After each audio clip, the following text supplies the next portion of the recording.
G U Pope கிட்ட ஒருத்தன் கேட்டான், இங்க சைவ சித்தாந்தத்தை பத்தி உங்களுக்கு தெரியுமான்னு. கொஞ்சம் கொஞ்சம் தெரியும்னாரு. அவன் சொன்னா, நீங்க என்னைக்கு இறந்து போவீங்கன்னு என்னால சொல்ல முடியும்னா. கொஞ்சம் கற்பனை பண்ணுங்க, நம்மளால சொல்ல முடியுமா? டேட் ஆஃப் பர்த் தெரியும், டேட் ஆஃப் டெத் தெரியுமா? தெரியாது. செத்ததுக்கு அப்புறம் மற்றவனுக்கு தெரியும், நமக்கா தெரியும்? டிஓபி இருந்தா டிஓடி உண்டு. சிவபெருமானுக்கு டிஓபியும் கிடையாது, அதனால டிஓடியும் கிடையாது. நமக்கு டிஓபியும் உண்டு, டிஓடியும் உண்டு. Date of birth, date of death ரெண்டு உண்டு. எப்போ டேட் ஆஃப் பர்த் உண்டோ அப்போ டேட் ஆஃப் டெத் உண்டு. நமக்கு இதெல்லாம் உண்டு. அவன் என்ன சொன்னா ஜியு போப் கிட்ட, நீங்க என்னைக்கு இறந்து போவீங்கன்னு நான் சொல்றேன்னா சொல்ல முடியுமா உங்களால? நான் என்னைக்கு இறந்து போவேன்னு சொல்ல முடியுமா? நான் நினைச்சுக்கிட்டு இருக்கேன் 50 வருஷத்துக்கு இருக்க போறோம்னு. மீனாட்சிகள்ல தெரியும் கணக்கு என்னைக்கு முடியுதுன்னு. எனக்கா தெரியும்? தெரியாது. ஜியு போப்புக்கு ஆச்சரியம், அது எப்படியா சொல்லுவ? சைவ சித்தாந்தத்தில் இருக்குன்னா. என்னடா நாங்களும் 14 சாஸ்திரம் படிச்சிருக்கோம், என்னைக்கு இறந்து போவேன்னு எங்கே இருக்கு சைவ சித்தாந்தத்தில்? சொல்லுங்க, சொல்ல முடியுமா? அந்த ஆள் கெட்டிக்காரன் சொன்னா, சாமி நம்ம சம்பாதிச்சு வச்ச வினைகளுக்கு சஞ்சிதம்னு பேரு. ஒரு மொத்த குவியல், ஒரு மூட்டை, அதுல இருந்து கொஞ்சத்தை அனுபவிக்கிறேன்னு இப்ப எடுத்துக்கிட்டு வந்தோம். அந்த எடுத்துக்கிட்டு வந்ததை இப்ப அனுபவிக்கிறான். அதுக்கு பிராரப்தம்னு பேரு. சரிதானா? இப்போ நல்லது கெட்டது பண்றான், இதுக்கு ஆகாமியம்னு பேரு. சஞ்சிதம் இருக்கு, அதுல இருந்து எடுத்துக்கிட்டு வந்த பிராரப்தத்தை இப்போ அனுபவிக்கிறோம். இப்ப வேற புதுசா சேர்த்துக்கிட்டு இருக்கோம். இந்த ஸ்டாக் சஞ்சிதத்தோட போய் சேரும். அடுத்த பிறவி அதுல இன்னும் கொஞ்சம் எடுக்கணும். இப்படியே போய்கிட்டே இருக்கும். ஆமா, நம்ம எத்தனை காலத்துக்கு உசுரோட இருப்போம்? எடுத்துக்கிட்டு வந்தோம் பாருங்க பிராரப்தம். அந்த வினை முடிகிற வரைக்கும் நம்மளை யாரும் கொல்ல முடியாது. பிராரப்தத்தை அனுபவிச்சு தீர்ற வரைக்கும் சாவு கிடையாது. பிராரப்தம் முடிஞ்சு போச்சுன்னா நம்மளை எந்த டாக்டரும் காப்பாற்ற முடியாது. முடிஞ்சு போச்சு இல்ல கதை. எத்தனை வருஷத்துக்கு நம்ம சொல்லல. வந்த பிராரப்தம் முடிஞ்சு போச்சுன்னா நீ போக வேண்டியதாங்க. எங்க சொல்லி இருக்கு? பட்னத்து சாமி சொல்ற, வினை போகமே ஒரு தேகம் கண்டாய். வினை போகம், அதுக்குத்தானே உடம்பு. வினையை அனுபவிக்கத்தானே உடம்பு. வினை முடிந்தால் திணை போதளவும் நில்லாது. வந்த அந்த வினை முடிஞ்சு போச்சுன்னா திணை அளவு கூட இருக்காது சார், முடிஞ்சு போயிடும். எவ்வளவு பெரிய வாக்கு! அசந்து போனார் ஜியு போப். ஆமாப்பா, உண்மைதான். ஒருத்தன் பணக்காரனா இருக்கான், ஒருத்தன் ஏழையா இருக்கான். ஒரே தாய் வயிற்றுல பிறந்த 4 பிள்ளைகள ஒருத்தன் அறிவாளியா இருக்கான், ஒருத்தன் அடிமுட்டா பயலா இருக்கான். ஏன் இப்படி? அவனவன் வினைக்கு தகுந்தாப்புல உடம்பு, அவனவன் வினைக்கு தகுந்தாப்புல வாழ்க்கை, அவனவன் வினைக்கு தகுந்தாப்புல சிந்தனை. கடவுள் செய்யவில்லை, கடவுள் சாட்சி மாத்திரமே. பரவாயில்லையே, கெட்டிக்காரர்களால் உண்டாக்கப்பட்டது சைவ சித்தாந்தம்னு சொன்னார் ஜியு போப். உலகத்திலே மகா கெட்டிக்காரர்களால் உண்டாக்கப்பட்டது சைவ சித்தாந்தம். சார், அப்படின்னா இந்த வினைகளை விட்டு தப்பிக்கிறதுக்கு வழியே இல்லையா? வழி இருக்கு. எப்போ?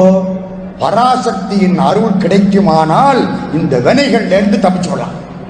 அதுக்குத்தான் சக்தி நிபாதம்னு ஒரு வார்த்தையை கொண்டே வச்சாங்க. ரொம்ப பேருக்கு சக்தி நிபாதம்னா பயமா இருக்கும், என்னமோ ஒன்னும் புரியலையேன்னு. திருவருள் வீழ்ச்சி, அம்பாள் கருணை காமிச்சிட்டாள்னா சிவபெருமான் பச்சை கொடி காமிச்சிருவார். முதல்ல யாரு காலில் விடணும்? அம்மா காலில் விழுந்தாத்தான் ஐயாட்ட வர முடியும். புரியுதா? இவ்வளவு பெரிய சைவ சித்தாந்த கருத்து. அவன் அருளாலே அவன் தாழ் வணங்கி இந்த சைவ சித்தாந்த கருத்தை காட்டக்கூடிய ஒரு பெரிய திருக்கோயில் மதுரை மீனாட்சி அம்மன் திருக்கோயில். நான் என்ன சொன்னேன்? ஆண்டவன் கிட்ட போகணும்னா அம்பாள் மூலம்தான் போகணும். ஆண்டவன் நம்மள்கிட்ட வர்றதா இருந்தா அம்பாள் மூலம்தான் வருவார். ஆண்டவனை பார்க்கணுமா? மீனாட்சி தான் கண்ணாடியா இருந்து காட்டுவார். ஆண்டவனை நீங்க பார்க்கணும்னா, ஆண்டவன் உங்களை பார்க்கணுமா? அவனை கூட்டிகிட்டு வந்து காட்டுறது யாரு? இந்த பிள்ளைகளை பாரியா, கொஞ்சம் காப்பாத்து அப்படிங்கிறது மீனாட்சி. அவள் அருளுக்கு அவளது பேராற்றல் அப்படின்னு எங்க சார் சொல்லி இருக்கு மதுரையில?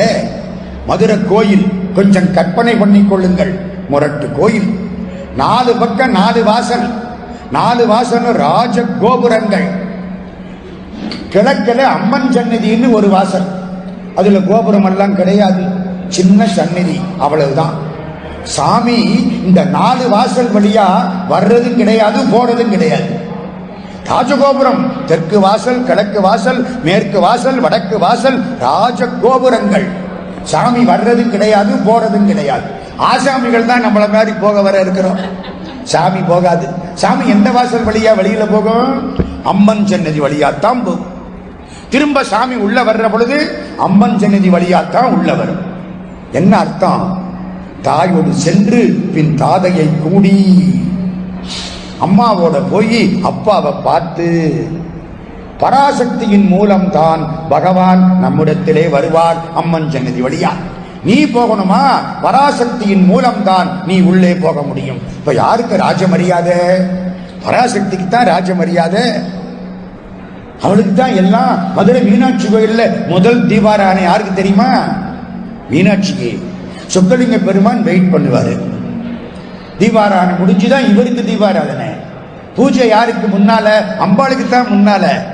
கோயிலுக்கு போனா யார முதல்ல கும்பிடணும்? மீனாட்சியத்தான் கும்பிடணும், அப்புறம் தான் சொக்கலிங்க பெருமான். ஏமா அப்படி? ஒரு ஆள் சொன்னா, சொக்கலிங்க பெருமான் மீனாட்சியுடைய சொந்த ஊரு மதுரை, மாமனார் ஊரு, மாமியார் வீட்டுல வந்து மாப்பிள்ளை உட்கார்ந்து போயிட்டாரு, அதனால மாப்பிள்ளைக்கு மரியாதை அவ்வளவுதான். அவன் அவங்க மாமனார் ஊர் தானே அது. யோசிச்சு, அதெல்லாம் கிடையாது, சும்மா நமக்காக சொல்றது. எதனால? முதல் மரியாதை மீனாட்சிக்கு. அவளை கும்பிட்டா சிவபெருமானை அடையக்கூடிய பேராற்றலை கொடுத்துருவான். அவளை கும்பிடலைன்னா கொடுக்க மாட்டான். பாண்டவர்கள் 5 பேரும் தவம் செய்தார்கள், சிவபெருமானை அடைய வேண்டும். சிவபெருமான் காட்சி கொடுக்கவே இல்லை. குப்த காசின்னு ஒரு ஊரு வடநாட்டில், உத்தர காசி, குப்த காசி. குப்த காசியில தவம் செய்கிறாங்க பாண்டவர்கள் 5 பேர். குப்த காசிக்கு போய் பார்க்கணும். பத்ரி கேதார் போற பொழுது அங்க போய்தான் போகணும். குப்த காசியில ஒரு மரம் இருக்குதுங்க. அந்த மரத்துல 5 கிளை வில்வ மரம், 3 கிளை அந்த பக்கம், 2 கிளை இந்த பக்கம். அது என்ன 3 2? சிவாய நம. போய் பாருங்க, அந்த மரம் அவ்வளவு அழகா இருக்கு, பெரிய சிவலிங்கம். 5 பேரும் தவம் செய்தார்கள், சிவபெருமான் காட்சி கொடுக்கவே இல்லை. பீமன் சொன்னா, அம்பாளை நோக்கி தவம் செய்யுங்கள். 5 பேரும் பராசக்தியை நோக்கி தவம் செய்ய பராசக்தி காட்சி கொடுத்துட்டான். நாங்க சிவபெருமானை பார்க்கணும். நாங்க சிவபெருமான் உங்களுக்கு இங்கே காட்சி தர மாட்டார். அவரை பத்தி அவளுக்கு தானே தெரியும், வேற யாருக்கு தெரியும்? அவளன்றி செய்யும் அருந்தவம் இல்லை, அவளை ஒளிய அமரரும் இல்லை, அவளன்றி ஐவரால் ஆவதொன்றில்லை, அவளன்றி ஊர்புகும் ஆரறியேனே. திருமூலர் திருமந்திரம் சொல்லிவிட்டா. வரமாட்டார். ஏன் வரமாட்டார்? என்ன இருந்தாலும் 18 அக்குரோணி சேனை அழிஞ்சு போறதுக்கு தர்மராஜா காரணமா இருந்தார். மகாபாரத யுத்தத்துக்கு சூதாடின பாவத்தினாலே தர்மராஜா காரணமா இருந்தார். 18 அக்குரோணி சேனை அழிஞ்சு போச்சு, ராஜாக்கள் அழிந்து விட்டார்கள். அதனாலே சிவபெருமான் உங்களுக்கு காட்சி கொடுக்க மாட்டார். தர்மராஜா கேட்டார், நாங்க என்ன செய்யலாம்? ஒண்ணு செய்ய, கேதாரத்துக்கு போங்க. திருக்கேதாரம் கீழ்மேல் உற நின்றான் திருக்கேதாரம நீரே. சுந்தரமூர்த்தி சுவாமி தொண்டரஞ்சுகளிரும் மடக்கி சுரும்பார் மலர் இண்டை கட்டி வழிபாடு செய்யும் இடம் என்பரால் வண்டு பாட மயிலால மான்கன்று துள்ள வருகண்டை பாய சுனை நீல முட்டலரும் கேதாரமே. ஞானசம்பந்த சாமி பாடியிருக்கார். திருப்பனந்தாள் காசி மடத்து அதிபர் கேதாரத்தில் இந்த பாட்டை எல்லாம் சலவக்கல்ல எழுதி போட்டிருக்கார். திருக்கேதாரத்தில் போய் தமிழ் பாட்டை பார்த்து சந்தோஷமா பாடிட்டு வந்தோம். எங்கே? சுனை நீல முட்டலரும் கேதாரமே. கேதாரத்தில் போய் தவம் செய். 5 பேரும் ஒத்துக்கிட்டான். சரி, தவம் செய்கிறவங்க சிவபெருமான் காட்சி கொடுப்பார். கொடுப்பார், எப்படி வேணாலும் காட்சி கொடுப்பார். ஜாக்கிரதை. என்ன வம்பா போச்சு? எப்படி வேணாலும் காட்சி கொடுப்பார். கேட்டுக்கிட்டாங்க. கேதாரத்தில் போய் தவத்தில் உட்கார்ந்துட்டாங்க. மலை மட்டும்தான் இருக்கு கேதாரத்தில், பனிபடர்ந்த பிரதேசம். கங்கை அற்புதமாய் ஓடக்கூடிய திருத்தலம். 14 கிலோமீட்டர் நடந்தோ அல்லது குதிரையிலேயோ அல்லது ஒரு அந்த சுமக்கக்கூடிய சுமையிலேயோ நம்ம கொண்டே சேர்த்துருவாங்க. ரொம்ப கஷ்டமான ஒரு பயணம் இந்த 14 கிலோமீட்டர். நம்மளால போக முடியாது, முதுகு தண்டு தனியா கலண்டு போயிடும். ஏற்றம் இறக்கம் அப்படி ஒரு பாதை. அங்க போய் தவம் செய்கிறாங்க 5 பேர். ஒண்ணுமே வரல, சிவபெருமான காணோம். ஒரு நாள் 5 பேரும் தவத்தை முடிச்சு எந்திரிக்கிற பொழுது ஒரு எரும மாடு குறுக்கல ஓடுது. என்னடா இத்தனை நாளா இல்லாத மாடு இப்ப எங்க வந்துச்சுன்னு பீமனுக்கு ஒரு சந்தேகம். அவன் முரட, ஆனா அறிவாளி. கிட்ட வந்தா இவனை ஒரு பார்வை பார்த்த உடனே வேகமா ஓடினுச்சு. இவனும் பின்னாலே வேகமா ஓடுமா. திடீர்னு பூமிக்குள்ள போயிருச்சு அந்த எரும மாடு. சிவபெருமான் எப்படி வேணாலும் காட்சி கொடுப்பார்னு அம்பாள் சொன்னாலே, ஒருவேளை இது சிவபெருமான இருக்குமோ? படிச்சுன்னு அந்த வாழை பிடிச்சு இழுத்துட்டான். 1000 யானை பலம் இவனுக்கு. வாழை பிடிச்சு இழுத்த உடனே முதுகும் வாலும் வெளியே நிக்குது. மத்தது பூரா மலைக்குள்ள போயிடுச்சு. அப்படியே கருங்கல் ஆயிடுச்சு. இப்ப கேதாரத்துல போய் பாருங்க, சிவபெருமான் எப்படி இருப்பார் தெரியுமா? எரும மாட்டு முதுகும் வாலும் தான் இப்ப சிவலிங்கமா இருக்கு. எங்க? திருக்கேதாரம். கையினால தொட்டு கும்பிடலாம், நெய் கொண்டு போய் அபிஷேகம் பண்ணலாம். திருக்கேதாரம். வாழ்க்கையில திருத்தல பயணம் கட்டாயம் செய்யணும். கேதாரம் கீழ்மேலுடன் நின்றான் திருக்கேதாரம் எண்ணீரே. எதுக்கு சொல்ல வந்தேன்? சிவபெருமானுடைய காட்சி கிடைச்சது. 5 பேரும் இப்போ அங்கே சிலையாக இருக்கிறார்கள். சிவபெருமான் கேதார ஈஸ்வரராக இருக்கிறார். அங்கேதான் அம்பாள் பலகாலம் வழிபட்டு உடம்பிலே இடப்பாதியை பெற்றுக் கொண்டாள். கேதார கௌரி விரதம்னு தீபாவளியை ஒட்டி விரதம் இருப்பார்கள். அம்பாள் தவறி சென்ற இடம். எதுக்கு சொல்ல வந்த? இவ்வளவும் அவள் அருள் இல்லைன்னா அவங்கிட்ட போக முடியாது. அவள் அருள் கிடைக்கணுமா? மதுரைக்கு வாருங்கள். சொக்கலிங்க பெருமான் அவர் இதுக்கு மேல சக்கரவர்த்தி. 64 திருவிளையாடல் எங்கே செஞ்சாரு? மதுரையில. தலையில விறகு கட்ட சுமந்துட்டு யாராவது போவானா? எந்த கடவுளாவது விறகு சுமந்ததா சரித்திரம் உண்டா?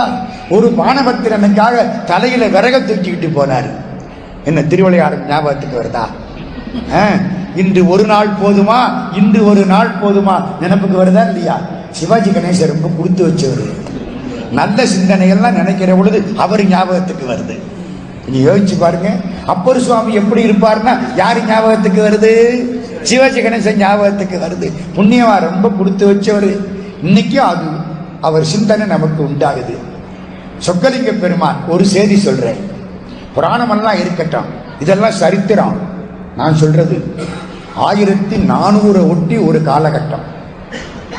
அலாவுதீன் கில்ஜின்னு ஒரு முஸ்லிம், அவன் மாலிகாபூர்னு ஒருத்தர் அனுப்பிச்சான். மாலிகாபூர் ஒரு படைத்தலைவர். இந்த மாலிகாபூர் வர்ற பொழுது மதுரையிலே 3 காரியம் செய்கிறேன்னு சொல்லிட்டு வந்தான். 1, திருப்பரங்குன்றம் கோயிலை இடிக்கிறது, அங்க உள்ள சிற்பங்களை சிதைக்கிறது.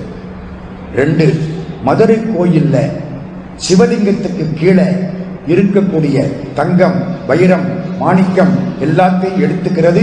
சிவலிங்கத்தை சொல்லப்படாது, சிதைப்பது. அழகர் கோவிலுக்கு போறது, அழகர் விக்கிரகம். ஒரு அழகர் இப்ப ஆத்துல இறங்குவார் தெரியுமா? சித்ரா பௌர்ணமி அன்னைக்கு அவரு பூரா தங்க விக்கிரகம். அவரஞ்சி பொண்ணுன்னு அதுக்கு பேரு. இந்த அவரஞ்சி பொன் தங்கத்துக்கு வேற தண்ணியை விட்டு அபிஷேகம் பண்ணனா கருத்து போயிடும். அந்த பழமுதிர் சோலையில மேல ஒரு அருவி இருக்கு பாருங்க, நூபுர கங்கை. அந்த தண்ணீரை விட்டு அபிஷேகம் பண்ணாதான் பளிச்சுன்னு இருக்கும். இதுக்காக அழகர் போனா அவருக்கு பின்னால குடமா நூறு கங்கை தண்ணீர் போகும் மதுரைக்கு. அவர் அதுலதான் குளிப்பார், வேற எதுலையும் குளிக்க மாட்டார். அந்த அழகர் விக்கிரகத்தை திருடிக்கிட்டு போயிடுவார். 3 திட்டம் போட்டான், புறப்பட்டான். திருப்பரங்குன்றத்தை ஒரு வழி பண்ணிட்டான். இப்ப நீங்க பாக்குறது தென்பரங்குன்றம் இல்ல, இது புதுசு. இதுக்கு பின்பக்கம் ஒண்ணு இருக்கு, அதுதான் பழைய தென்பரங்குன்றம். இடிச்சிட்டான். வெள்ள மயிலெல்லாம் இங்க இருக்கு, போய் பார்க்கலாம். நடராஜா விக்கிரகம் பாதி, பிள்ளையார் விக்கிரகம் பாதி பாதி உடைச்சிட்டான். நேர மீனாட்சி கோயிலுக்குள்ள வர்றான். என்ன செய்யணும்? சிவலிங்கத்தை உடைக்கணும். அர்ச்சகர்கள் பார்த்தார்கள், கோயில்ல அர்ச்சகரா இருக்கணும்னா ரொம்ப நாள் தவம் பண்ணினா தான் அது கிடைக்கும். நம்மளால அடிக்கடி கோயிலுக்கு போய் பார்க்க முடியாது. அவர்கள் நமக்காக வழிபாடு செய்கிறார்கள். பெரிய புண்ணியம். 7 ஜென்மம் தவம் பண்ணாதான் 30 திருமேனி தீண்டலாம். அர்ச்சகருக்கு என்ன பேரு? 30 திருமேனி தீண்டுவார். அப்போதைக்கு அப்போது ஆர்வமிகும் அன்பினராய் 30 திருமேனி தீண்டுவார் என்பார் சேக்கிழார் சுவாமி. காலையில சாமியை பார்த்து அர்ச்சனை பண்ற பொழுது இருந்த மகிழ்ச்சியை விட மத்தியான அர்ச்சனை பண்ற பொழுது அர்ச்சகருக்கு மகிழ்ச்சி அதிகமா இருக்கும். சாயங்காலம் இன்னும் அதிகமா இருக்குமா. நம்ம வீட்டு பிள்ளைக்கு நம்ம குளிப்பாட்டுறோம்ல தாய், நேர்த்தி பையன் நல்லா இருந்தா டேய் இன்னைக்கு ஒரு சுத்து பெருத்திருக்காண்டா, சந்தோஷமா இருக்கும்ல அந்த அம்மாவுக்கு. அப்போதைக்கப்போது ஆர்வமிகும் அன்பினராய் முப்போதும் திருமேனி தீண்டுவார். அந்த மதுரை கோயிலே உள்ள அர்ச்சகர்கள் சொக்கலிங்க பெருமானுக்கு தங்களை அர்ப்பணித்தவர்கள். என்ன பண்ணாங்க? ஒரு அற்புதமான காரியம் பண்ணாங்க. சிவலிங்க பெருமானுக்கு அற்புதமான திருமேனி. சிவலிங்க பெருமானுக்கு கீழே தோண்டிக்கிட்டே போய் பார்த்தாங்களா, என்ன கிடைச்சது? கும்பாபிஷேகத்தும் போது பார்த்தாங்க, சிவலிங்கத்தை எடுத்து வைக்கணுமா இல்லையா? எடுத்து வச்சுட்டானே திரும்ப வைக்கணும். தோண்டிக்கிட்டே போனா போய்கிட்டே இருக்கு. சிவலிங்கம் எங்க முடியுதுன்னு தெரியல. என்ன 6 அடி 7 அடி தோண்டியாச்சு, கீழே போயிட்டு இருக்கு சிவலிங்கம். அப்பதான் ஒருத்தர் சொன்னார், வச்சிருங்க, இது வைக்கப்பட்ட மூர்த்தி இல்ல, முளைச்ச மூர்த்தின்னார். எங்க சொல்லி இருக்கு? முளைத்தானை மூவர்க்கும் முன்னே தோன்றி. அப்பர் சுவாமி தேவாரம் எங்க?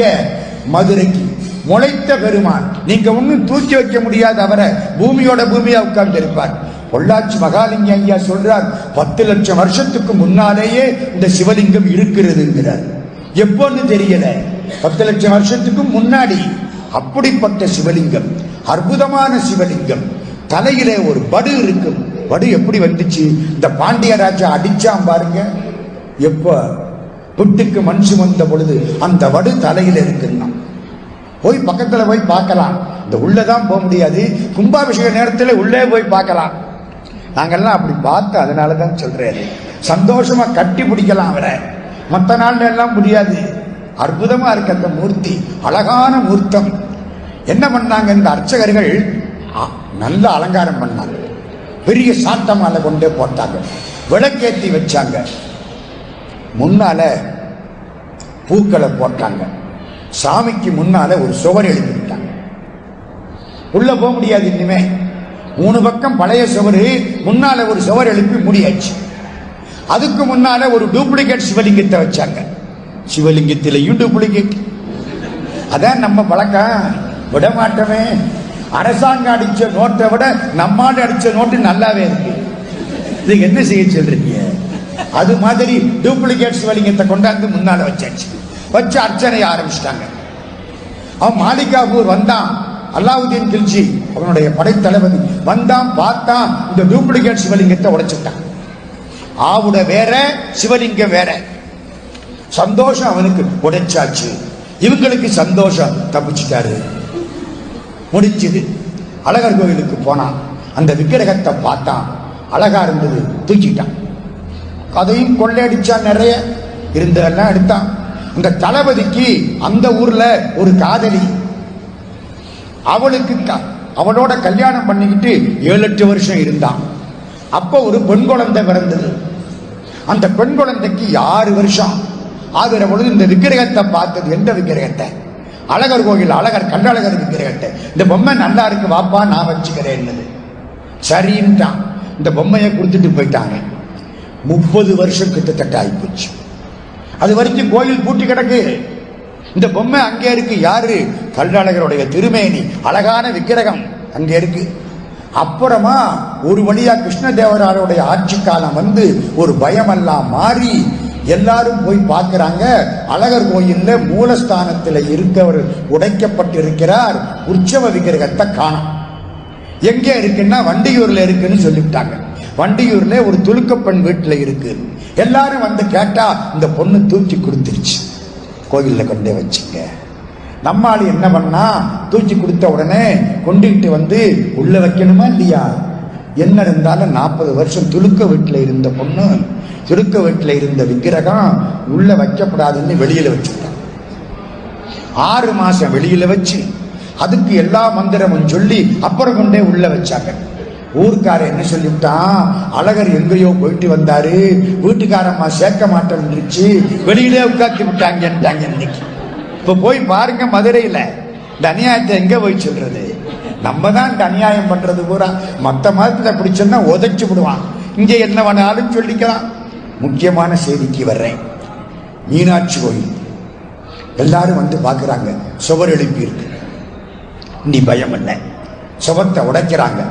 உடைச்சா போட்ட மாலை வாடாம அப்படியே இருக்கு. ஏத்தின தீபம் எரிச்சுக்கிட்டே இருக்கு.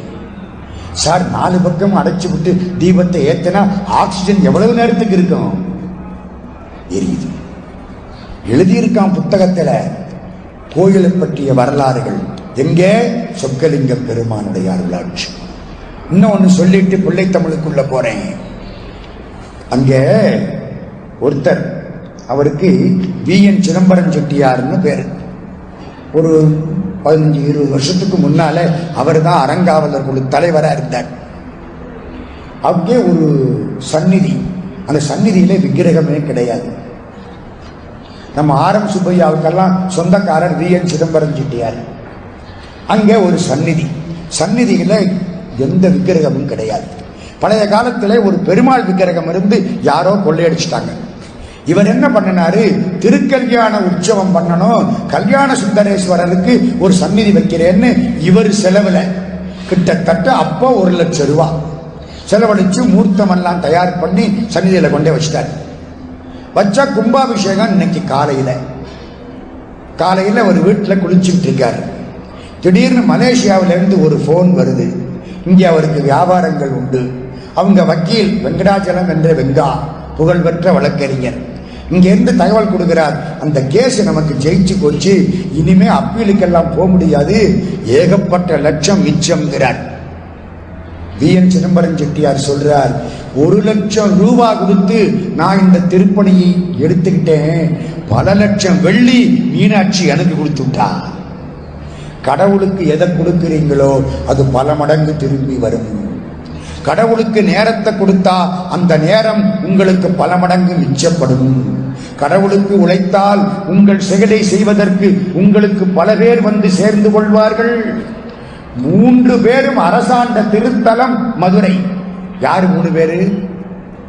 மீனாட்சி, சொக்கலிங்க பெருமான், குழந்தையா பிறந்த முருகப் பெருமான், உக்கிரகுமார பாண்டியன்.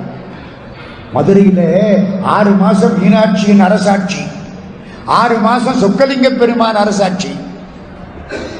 எப்போ? முந்தையெல்லாம் திருவிழா மாசி மாதம் மீனாட்சிக்கு பட்டாபிஷேகம் பண்ணுவாங்க. மாசி, பங்குனி, சித்திரை, வைகாசி, ஆனி, ஆடி 6 மாசம் அவருடைய ஆட்சி. ஆவணி மாசம் சொக்கலிங்க பெருமானுக்கு பட்டாபிஷேகம் பண்ணுவாங்க.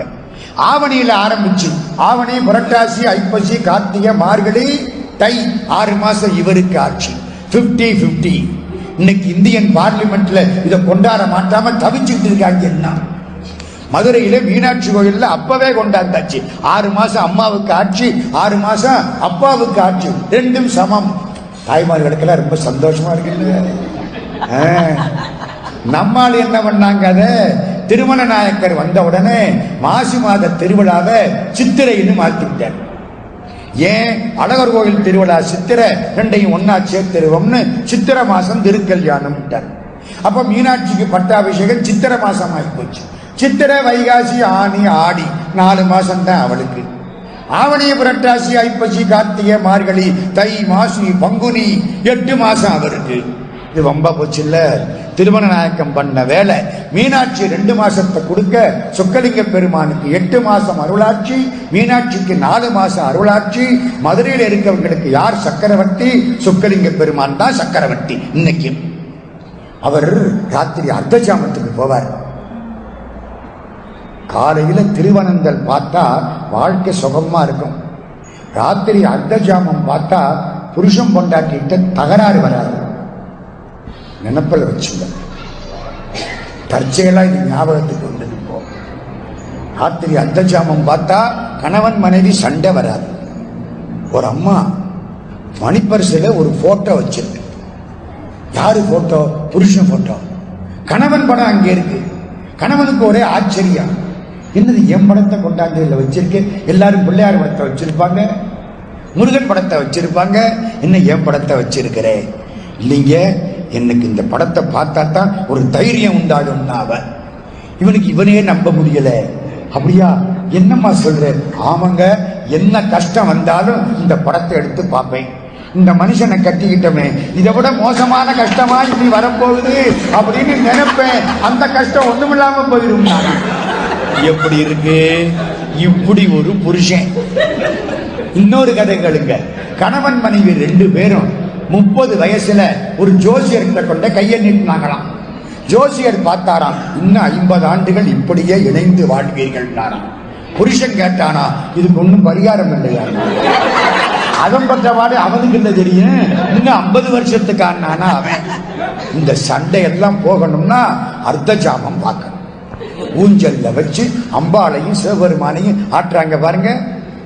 சீரார்வ வழங்கால் முத்தங்கயிராக ஏறாரும் பொற்பலகை ஏறி நமர்ந்து நாராயணன் அறியா நாட்மலத்தாள் நாயடியேற்கு ஊராகத் தந்தருளும் உத்தர கோஷ மங்கை ஆரா அமுதின் அருள்தாள் இணைபாடி போரார் வேல் கண்மடவீர் பொன்னூசலாடாமோ அப்படின்னு சொல்லி என்ன பண்றாங்க, இந்த ஊஞ்சல் ஆற்றாங்க.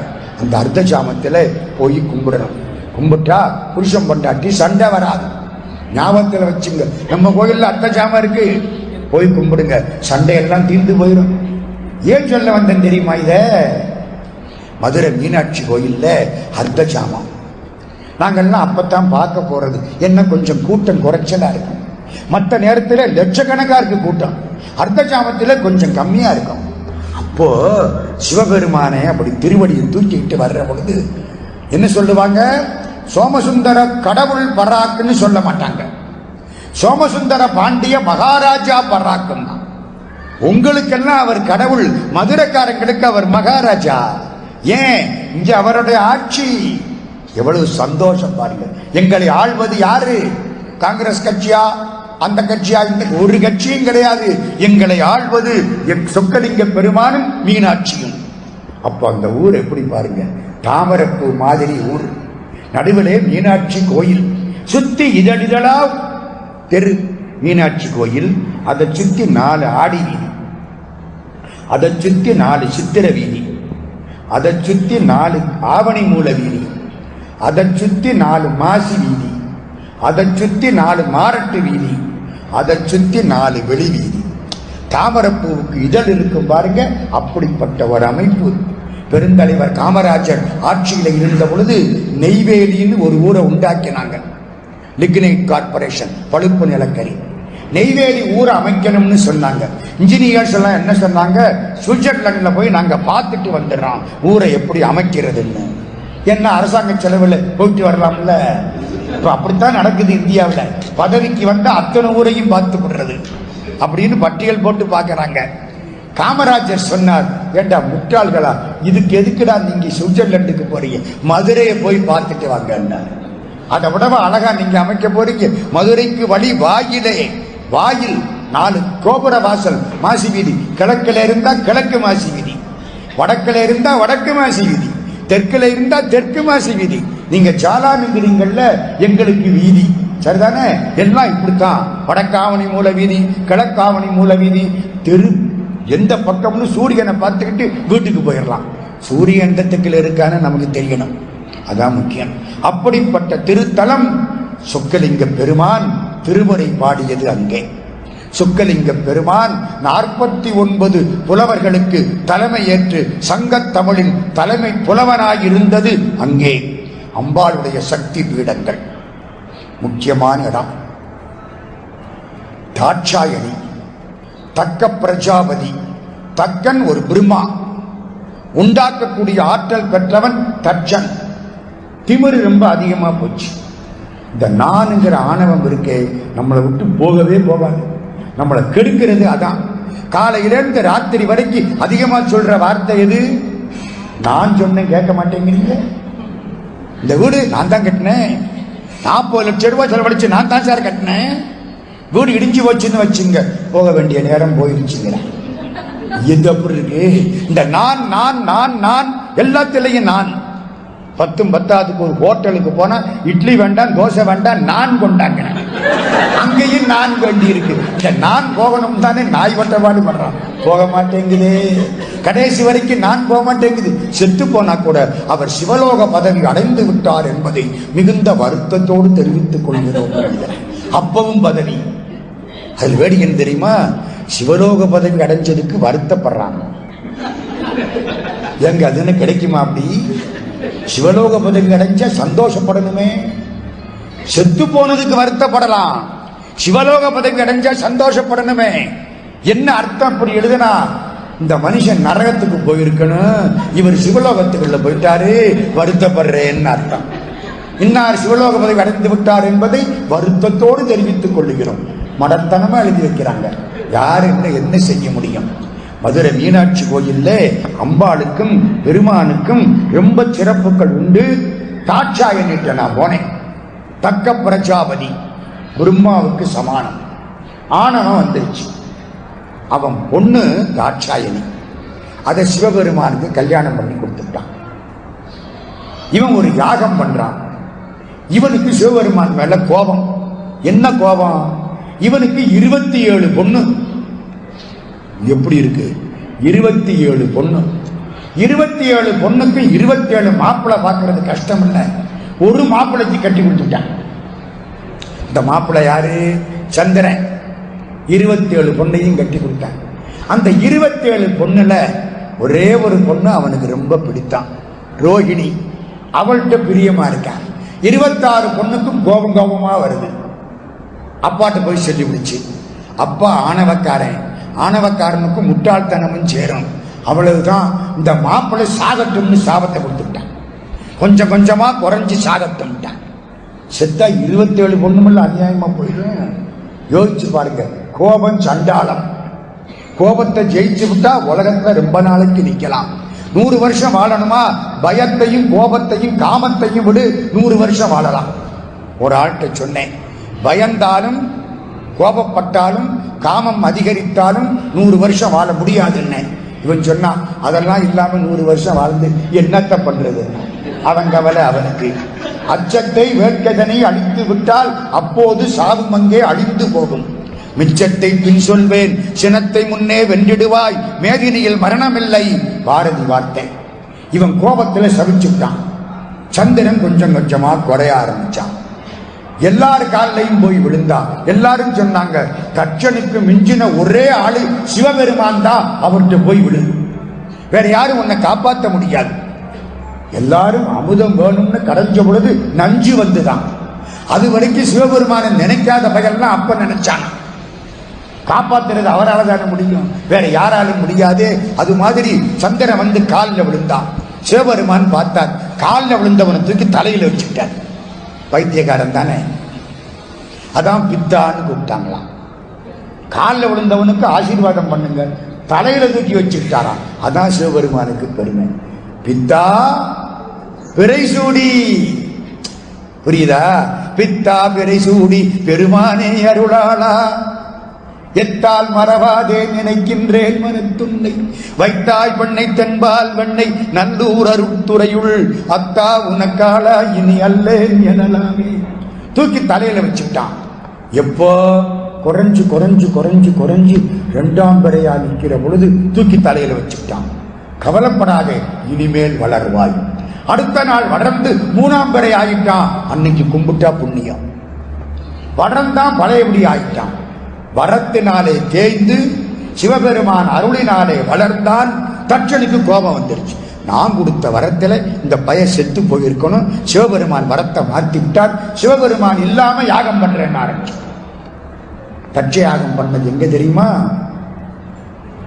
ரிஷிகேசம்னு ஒரு ஊர், சிவானந்த சுவாமியுடைய ஆசிரமம் இருக்கு. அங்க போய் பார்த்தீங்கன்னா தெரியும். அதுக்கு பக்கத்திலே ஒரு அமைப்பு, அங்கதான் தட்ச யாகம் நடந்த இடம். யாகத்தை ஆரம்பிச்சான். எல்லாருக்கும் அழைப்பு போயிட்டு, முழுமுதற் கடவுளுக்கு அழைப்பு கிடையாது. அம்பாள் பராசக்தி பார்க்கிறா, நான் போய் பார்த்துட்டு வர்றேன். சிவபெருமான் சொல்றார், வேணாம், போக வேண்டாம், உனக்கு மரியாதை இருக்காது. இல்லைன்னா போன்ட்டார். இப்பவும் யாரு ஞாபகம் வருது? போ. சிவாஜி கணேசன் ஞாபகம் வருதா? போ, அவ்வளவுதான். எத்தனை முறை பார்த்திருக்கேன் திருவிளையாடல. ஏங்க முந்தி இப்ப கூட டிவியில போடுறான், உட்கார்ந்துட்டேன். ராத்திரி 12 மணி வரைக்கும் பார்த்துட்டு அப்புறம் தான் படுத்தேன். சுகமா இருக்கு. அந்த காலத்து படம் மனசுக்கு நிம்மதியா இருக்கும். இந்த காலத்து படம் பக்கத்துல மருமகளையோ மகளையோ வச்சுக்கிட்டு பார்க்கப்படாது. நம்ம அவ்வளவு முன்னேறி போயிட்டோம் பாத்தீங்களாமா. இந்த அநியாயத்தை எங்க போய் சொல்றது? போயிட்டான். போய் சொன்னா அவன் கேட்கல. உன் யாகம் அழியட்டும், பாவி, நீ கொடுத்த உடம்பு எனக்கு வேண்டாம். உடம்ப பிச்சு 64 இடத்துல வீசிட்டான். தாட்சாயணி, நீ கொடுத்த உடம்பு எனக்கு வேண்டாம், உடம்புக்கு தானே பேரு, இந்த பேரே எனக்கு வேண்டாம், பிச்சு உதறிட்டான். நெஞ்சு விழுந்த இடம் மதுரை. ஹார்ட், ஹிருதயம். தாமரப்பு மாதிரி ஹிருதயம் போய் விழுந்தது மதுரையில. ஒவ்வொரு ஊர்ல ஒவ்வொரு பகுதி விழுந்தது. தாமரப்பு விழுந்தது. மதங்க முனிவர்னு ஒருத்தர் பார்த்தார். கதையெல்லாம் புரிஞ்சு போச்சு. அந்த இருதயத்தை வச்சு அதுக்கு மேல ஸ்ரீ சக்கரத்தை வச்சு அதை பூசி மூடிட்டு மரகத கல்லுல மரகத கல்லுன்னு ஒண்ணு உண்டு, அதை எடுத்துக்கிட்டு வந்து கையினால அமுக்கினாராம். மீனாட்சி விக்கிரகம் கரங்களினால் மதங்க முனிவர் அமுக்கி செய்யப்பட்ட மூர்த்தம். சுத்தமா இருக்காது, அங்கங்க கொஞ்சம் வளைவெல்லாம் இருக்கும். பக்கத்துல போய் அப்பால பார்க்கணும். மீனாட்சிய பக்கத்துல போய் பார்த்தா தெரியும். அதெல்லாம் தெரியும். ஏதோ இந்த அம்மை பார்த்தவங்களுக்கு இருக்குமில்ல, அப்படி எல்லாம் இருக்கும் உடம்பு. ஏன்னா இவர் கையினால பிடிச்சு பாசத்தினால அமுக்கி அமுக்கி பண்ணின மூர்த்தம் அம்பாளுடைய மூர்த்தம். என்ன பேரு வச்சாங்க? ராஜ மாதங்கின்னு பேர் கொடுத்தாங்க. மதங்க முனிவரால் உண்டாக்கப்பட்டதுனாலே மாதங்கி, மகாராணியா இருந்ததுனால ராஜ மாதங்கி. ஹார்ட் விழுந்ததுன்னு சொன்னல, ஹார்ட்டுக்கு என்ன வார்த்தை? ஹிருதயம். ஹிருதயம் விழுந்த இடத்துல ஒரு ஆறு ஓடிட்டு, அது ஹிருதயத்துக்கு மாலை மாதிரி ஓடிட்டு, அந்த ஆத்துக்கு ஹிருதய மாலான்னு பேர் கொடுத்தாங்க. இப்போ அது கிருதுமால் நதின்னு பேரா போச்சு. சாக்கடையா ஓடிட்டு மதுரையில். வைகை, அங்கேயும் தண்ணி ஓடினதா சரித்திரமே கிடையாது. எப்பவும் மண்ணாத்தான் ஓடும். மாணிக்க வாசகர் காலத்திலையும் அப்படித்தான், இன்னைக்கும் அப்படித்தான். தலைகில நின்னா சமயத்தில் கழுத்தாலும் தண்ணி ஓடும். எப்படி தலைகீழ நின்னா கழுத்தாலும் தண்ணி ஓடும், இல்லைன்னா ஓடாது. வைகை கடல்ல போய் சேராது, தெரியுமா உங்களுக்கு? ஒரு காலம் கடல்ல போய் சேராது. தண்ணி இருந்தாவில்ல அப்படிங்காதீங்க, தண்ணி இருந்தாலும் சேராது. ராஜசிங்கமங்கலம் கம்மாயில போய் சேர்ந்துடும். கண்மாய் பெருசு, தண்ணியை பூரா வாக்கிக்கணும். ஒரு புலவன் சொன்னான், ஏன் தெரியுமா வைகை கடல்ல கலக்கல? இந்த கடல் அயோக்கியன், அதனால கலக்கல. என்ன அயோக்கியன்? சிவபெருமானுக்கு நஞ்சு கொடுத்த பாதி. ஆளாளுக்கு ஒன்னொன்னு கொடுத்து விட்டு சிவபெருமானுக்கு கடல் நஞ்சத்தானுங்க கொடுத்தது. நாரியிட பாகருக்கு நஞ்சளித்த பாவி என்று வாரி இடம் புகுதா வைகையே, வாரி இடத்தும் வலத்தும் இருபுறத்தும் வாய்ந்து நடத்தும் தமிழ் பாண்டி நாடு. அந்த இடம் விழுந்த இடம் என்ன? ஹிருதயம். ஹிருதயமாலா, கிருதுமால் நதி. இவ்வளவு மீனாட்சியின் பெருமை. இனிமே பேசின தப்பு. பிள்ளை தமிழுக்குள்ள ஓடணும். மீனாட்சி பிள்ளை தமிழ். இவ்வளவு நேரம் மதுரையிலே இருக்கான். குமரகுருபர சுவாமிகள் அங்க வர்றார். 5 வயசு பிள்ளை திருச்செந்தூருக்கு போகுது. அப்பாவும் அம்மாவும் இந்த பிள்ளைக்கு பேச்சு வரலையேன்னு கவலைப்பட்டாங்க. திருச்செந்தூருக்கு கூட்டிகிட்டு போயிட்டாங்க. திருச்செந்தூர் முருகப்பெருமான் கையில எடுத்த பூவோட காட்சி கொடுப்பார். ஒரு கையில பூ இருக்கும். அது என்ன வரலாறு தெரியுமா? கந்த புராணத்திலே திருச்செந்தூருக்கு வருகிறார் நம்முடைய முருகப்பெருமான். அப்படி திருச்செந்தூருக்கு வர்ற பொழுது தாரகாசுர சம்ஹாரம் நடந்தது. தாரகாசுரன் இறந்து விட்டான். இறந்ததுக்கு அப்புறம் தேவர்கள் எல்லாம் கும்பிட்டார்கள். முருகப்பெருமான் பஞ்சலிங்கத்தை வச்சு பூஜை ஆரம்பிச்சார். 5 லிங்கம். காஞ்சிபுரம், திருவானைக்காவல், திருவண்ணாமலை, திருக்காலத்தி, சிதம்பரம். 5 பூதம் ஞாபகம் வருதா? 5 லிங்கத்தை வச்சு பூஜை ஆரம்பிச்சார் முருகப்பெருமான். பூஜை நடந்துட்டு இருக்கு. தேவர்கள் வெளியிலே காத்திருக்கிறார்கள். சூரன் அங்கிருந்து சொல்றான், என் தம்பி தாரகாசுரனை பல்லு முளைக்காத பாலகன் கொன்று விட்டானாங்கிறான். யாரு பல்லு முளைக்காத பாலகன்? முருகப்பெருமான். இப்பொழுது இந்த தேவர்களை அழிக்கிறேன் எந்திரிச்சானா. தேவர்கள் பார்த்தாங்க, நினைச்சாலே அழிச்சு விடுவான். முருகான் நாங்களா எடுத்த பூவோட, சிவனுக்கு எடுத்த பூவோட அவசரமா அந்த பூவை போடுறதுக்கு முன்னால அப்படியே காட்சி கொடுத்தாரா முருகப்பெருமான். திருச்செந்தூர் பெருமான் கையில என்ன இருக்கும்? ஒரு பூ இருக்கும். போய் பாருங்க, ரொம்ப அழகா இருப்பார். மத்தியானம் 2 to 4 ஃப்ரீயா இருப்பார். நமக்கு டைம் அதான். மற்ற நேரம் பூரா கூட்டமா இருக்கும் திருச்செந்தூர்ல. நான் மாசம் ஒரு தரம் போய் கும்பிடுறேன். எனக்கு நேரம் என்ன தெரியுமில்ல, இந்த 2 to 4 நிம்மதியா இருப்பார். எல்லாம் சாப்பிட போயிடுவான். ஏகபோகமாய் நீயும் நானுமாய் இருகு மகை பரமசுகம் அதன ஏருள் இடைமருதில் ஏகநாயகா லோகநாயகா இமையவர் பெருமாளே எனக்கு தெரிஞ்ச திருப்புகள் எல்லாம் பாடிட்டு வருவேன். சந்தோஷமா இருப்பார் முருகப்பெருமான். பூவோட நிற்கிறாரா, 5 வயசு பிள்ளை புறப்பட்டு வருது. அப்பா அம்மா, இந்த பிள்ளைக்கு பேச்சு வரல. அப்பா அம்மா வந்தார்கள், முருகன் பக்கத்திலே வந்தார்கள். 45 நாள் விரதம் இருந்தார்கள். இந்த பிள்ளைக்கு பேச்சு வரணும், பேச்சு வரலன்னா கடல்ல விழுந்து செத்து போயிடும். 45 நாள் பாடு கிடந்தார்கள், விரதம் இருந்தார்கள், பட்டினி இருந்தார்கள், முருகனுடைய திருநாமத்தை சொல்லிக் கொண்டிருந்தார்கள். கந்தர் அலங்காரம், கந்தர் அனுபூதி, திருப்புகள், கந்தர் அந்தாதி. பிள்ளைக்கு பேச்சு வரல, பிள்ளை பேசாம இருக்கு. 45வது நாள் முருகா கடல்ல விழுந்துடுறான். தீர்மானம் பண்ணியாச்சு. ஒரு தடவை விழுந்து கும்பிட்டுட்டு எந்திரிச்சு போயிடுவான். கோயில்ல விழுந்து கும்பிடுறாங்க. இந்த புள்ள பக்கத்துல நிக்குது. அப்படி பார்த்தது முருகன் கையில இருந்த பூ கீழே விழுந்தது. அர்ச்சகர் ஒரு பூ வச்சிருக்கார் முருகன் கையில. பழைய விக்கிரகத்துல உள்ள பூ ஒரு பக்கம் இருக்கட்டும். திருச்செந்தூரை பத்தி நிறைய செய்திகள் நான் ஒரு நாளைக்கு சொல்றேன். திருப்புகள்ங்கிற தலைப்பு வர்ற அன்னைக்கு அந்த பூ கீழே விழுந்தது. இந்த புள்ள பூவை பார்த்தது. பூ பூ பேசாத புள்ள. பூ பூ பூமேவு செங்கமல புத்தேழுந்தேரறிய பாமேவு தெய்வ பழமறையும் தேமேவு நாதமும் நாதாந்த முடிவும் நவை தீர்ந்த போதமும் காணாத போதமாய் ஆதி நடு அந்தங்கடந்த நித்யானந்த போதமாய் வந்தங்கடந்த பரஞ்சுடராய் வந்த குறியும் குணமும் ஒரு கோலமும் மற்றெங்கும் செடியும் பரமசிவமாய் அறிவுக்கநாதியாய் ஐந்தொழிலுக்கப்புறமாய் அன்றே மனாதிகளுக்கெட்டா வடிவாய் தனாகருளின் மடமடன்னு புள்ள பாட ஆரம்பிச்சிருச்சு. பூமேவு செங்கமல புத்தேழுந்தேரறிய பாமேவு தெய்வ படமறையும். இந்திரனுக்கு தெரியாது, பிரம்மாவுக்கு தெரியாது, திருச்செந்தூர் பெருமான் பெருமை நமக்குத்தான் தெரியும். பாடி ஆறுமுகத்தை பாடி 12 கைகளை பாடி கடைசியிலே முருகப்பெருமானுடைய கந்த புராணத்தை சுருக்கமா சொல்லி அதுக்கப்புறம் முருகனை கும்பிட்டா என்ன கிடைக்கும்ங்கிறத சொல்லி தெள்ளு திரைகுளிக்கும் செந்தூரில் போய் கருணை வெள்ளவன தவிசின் வீட்டிருந்து கந்தபுராணம் பூரா வருது. கடைசி வரி என்ன தெரியுமா? பெருமானே எழுத்து முதலாம் 5 இலக்கணமும் தோய்ந்து பழுத்த தமிழ் புலமை பாடித்து எனக்கு தமிழ் புலமைய கொடு, அப்பத்தான் உன்னை பாட முடியும்.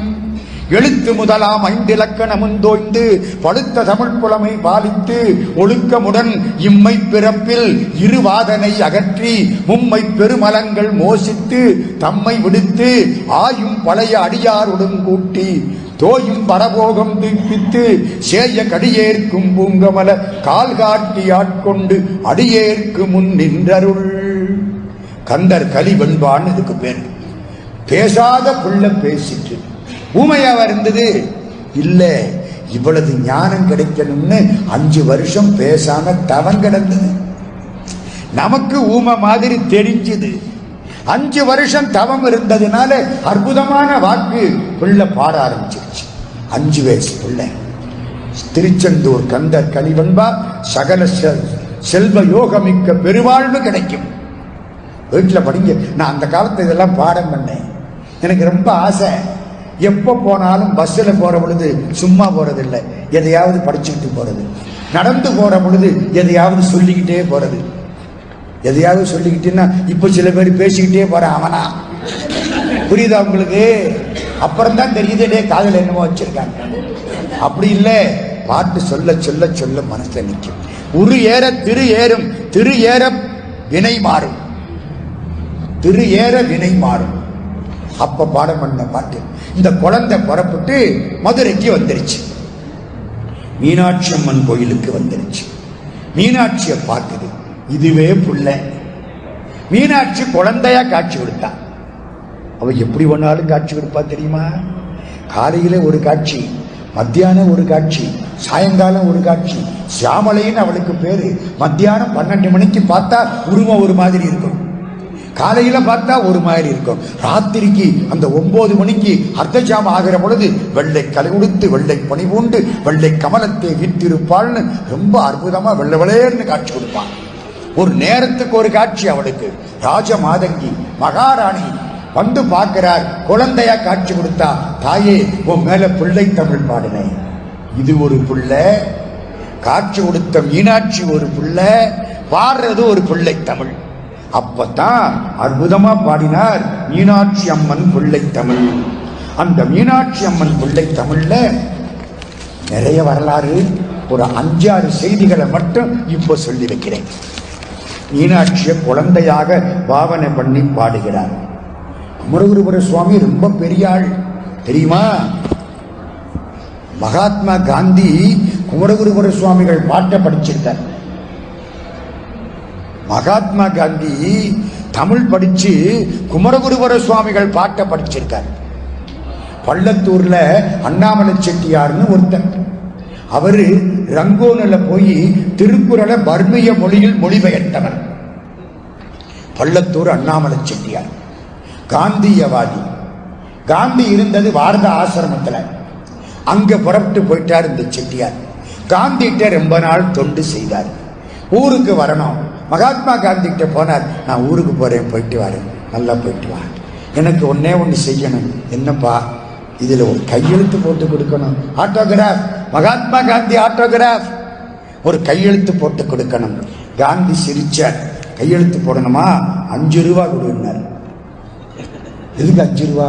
ஹரிஜன் வெல்ஃபேர் ஃபண்ட், ஹரிஜன மக்களுடைய நல்வாழ்வு நிதி, 5 ரூபா கொடு, கையெழுத்து போடுறேன்.